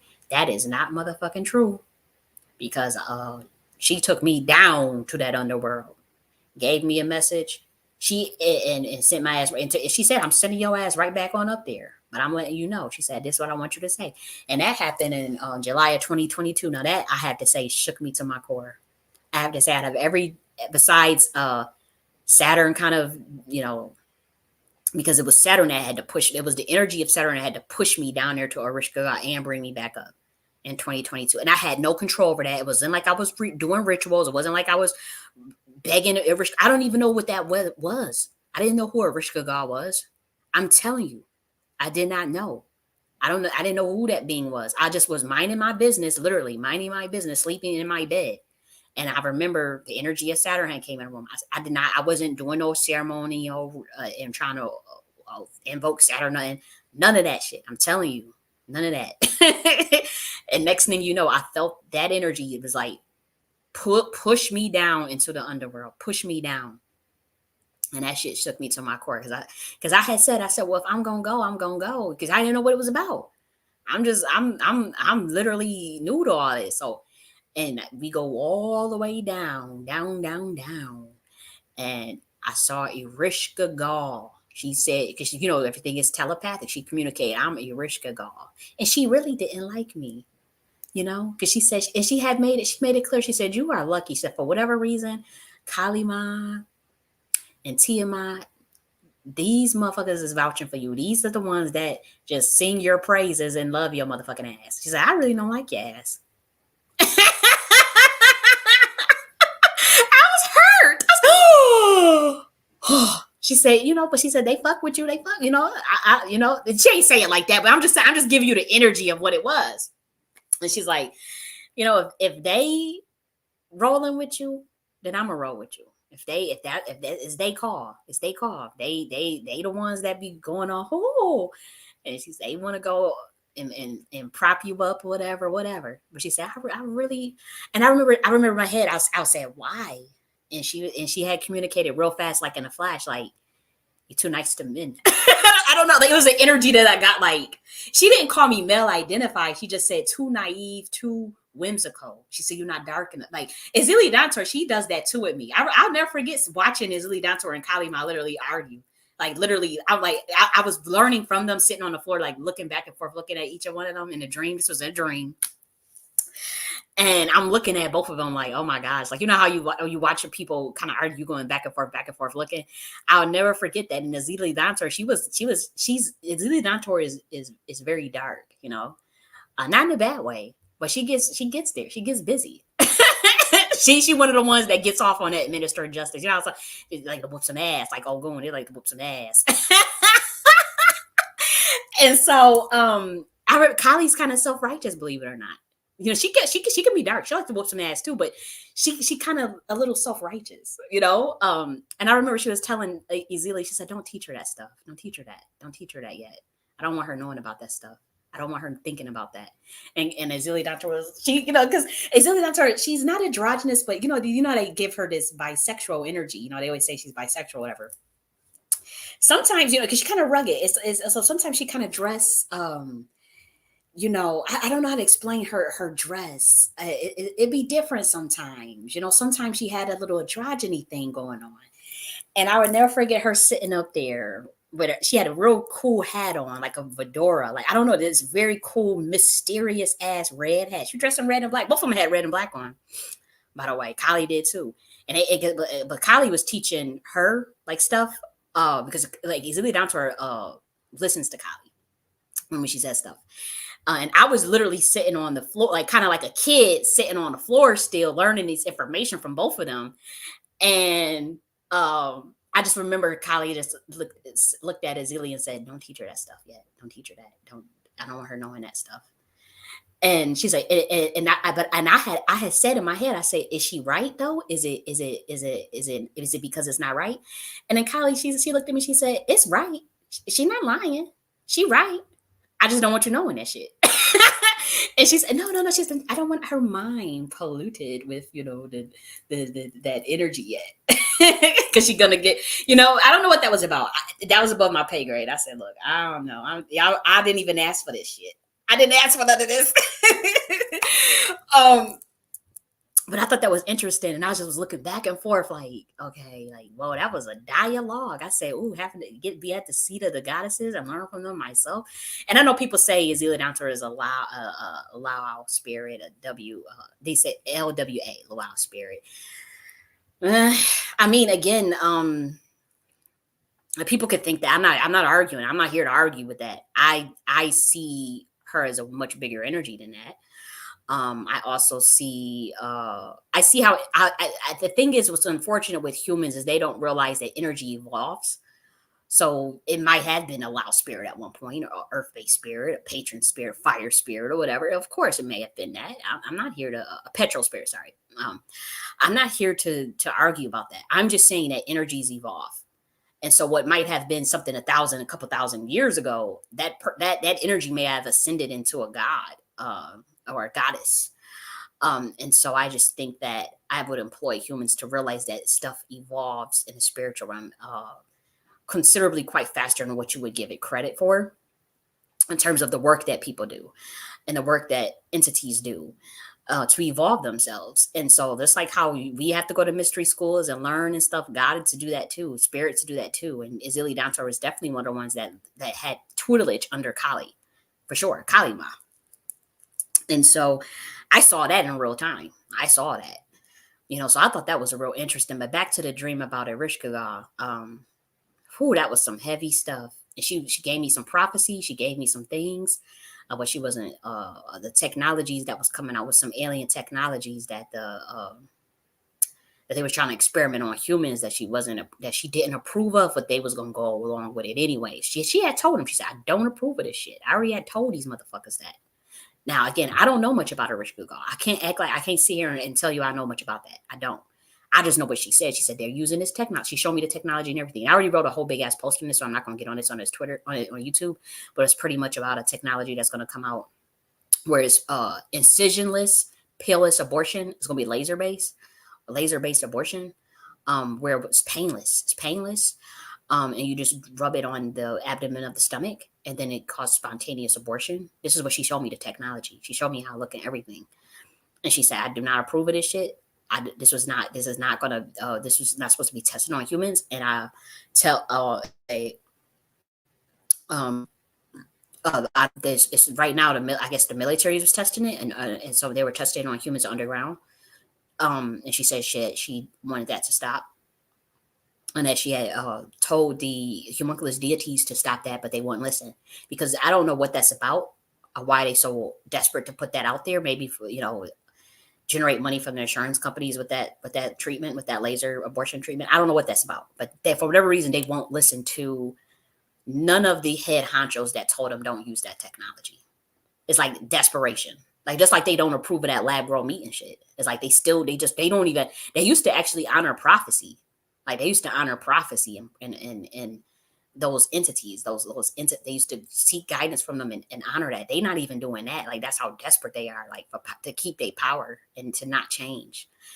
And I remember she said, she was like, she told me, she said, I don't even really like you like that, but Kali and Tiamat really really love you, and they do that. So if they said you're good to go, you're good to go. But she said she kind of screamed at me, and then said, now go back up there and tell them what I said. And I said, okay. And next thing you know, like, the energy from Saturn pulled me way right back up into my bed, like right all the way up. And I know it was a soul thing, because I felt that energy pulling. I said, oh my gosh, this is so powerful.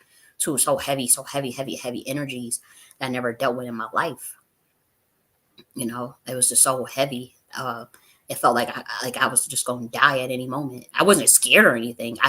It just was something I never dealt with, and I did. And the thing is, it shook me to my core, because it wasn't like I had summoned it or asked for it or prayed for it. You know what I mean? It just was like random as hell. So I was like, hey, and then I had to go do the research. I said, well, who's the Arishka God being? And then I found out they said, oh, if you go see a ritual, that means you never gone that gate. It's like a gate, the underworld gate, and you would never come back out. That ain't true. Again, that's the thing. Like, human things change, and what I find on planet Earth is we still following 1,000-year-old shit, 10,000-year-old texts, and 5,000-year-old texts and shit, and like the rest of the universe done went fast, man. Whew, they so advanced. The rest of the galaxy is just like so advanced and fast. Like, everything, from the archetypes, from the dimensions, to the entities, to the knowledge itself, the math, the science. Like, man, I'm like, what are we doing on Earth? Like, it's so behind. Like even when I saw, like, I wasn't trying to disrespect the lesser banishing ritual. I wasn't trying to disrespect it.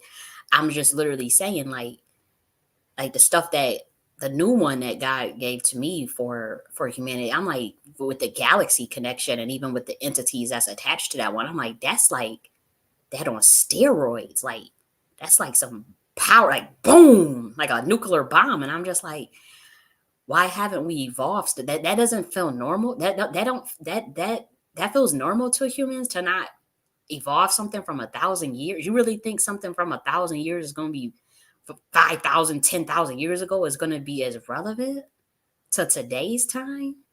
Or that there's, or the gods that entered 10,000 years ago, or the prophets and the angels that came down, they stopped coming down? That's not weird to y'all? Like, how do you have entities that come down 10,000 years ago? You have Tahuti and all these people come down, and then you don't have nobody else come down? That don't feel weird to y'all? So something is being hidden from y'all. I'm telling you. hands down from experience. So to me, I'm like, so guys don't, aliens don't visit you. They got in a Hindu, the Rig Veda and Bhagavad Gita, they talking about flying saucers, nuclear bombs, and all types of shit. That's 5,000, 10,000 years old. What happened? There's no more flying saucer. There's no more interdimensional beings. There's no more. I mean, like, what's going on? And so I find it disturbing. I ain't gonna hold you. I find it disturbing because to me it should be very obvious. Oh shoot, what happened? Did this record? Okay, I think it did record.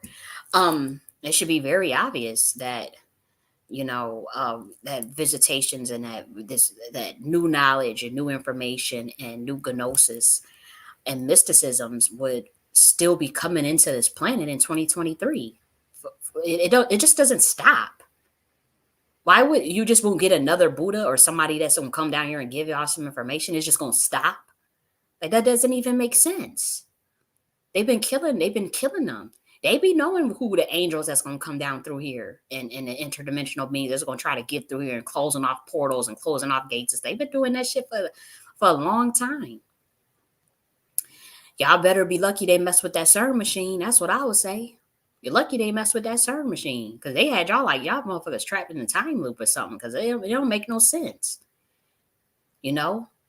Messing with that CERN machine was probably the best thing for they won't know, humanity won't admit it yet, but it's probably the best thing for humanity as far as like the entities that was able to get through to get information to them to finally get their people, finally they're finally able to get around what they were doing. Because it wasn't humans that set up those gates and portals. No, it was fallen angels, other beings, other deities, other gods that want to keep you trapped. You don't want to keep Earth, trapped with low governing force.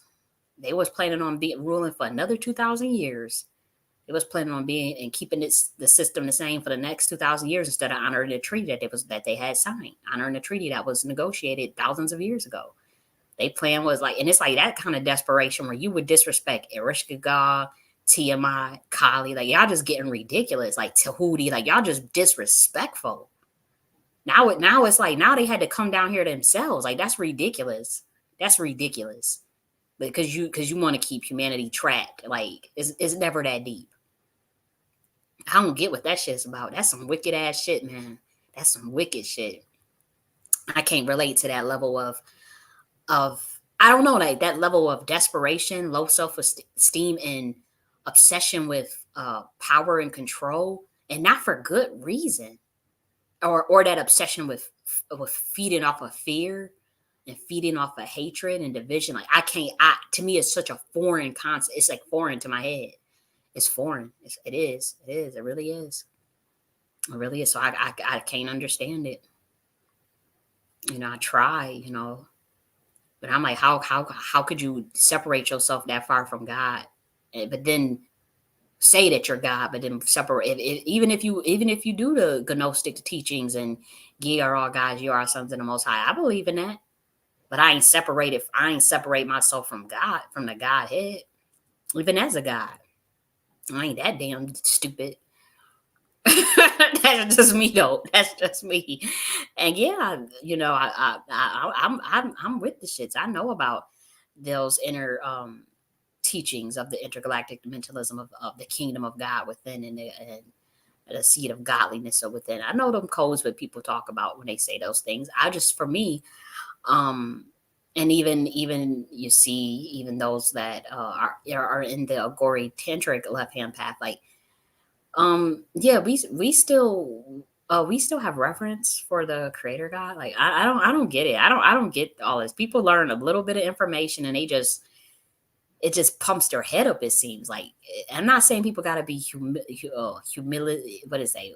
Filled with humility and humbleness and all that stuff about their power and their knowledge and whatnot. I just find it incredibly foreign.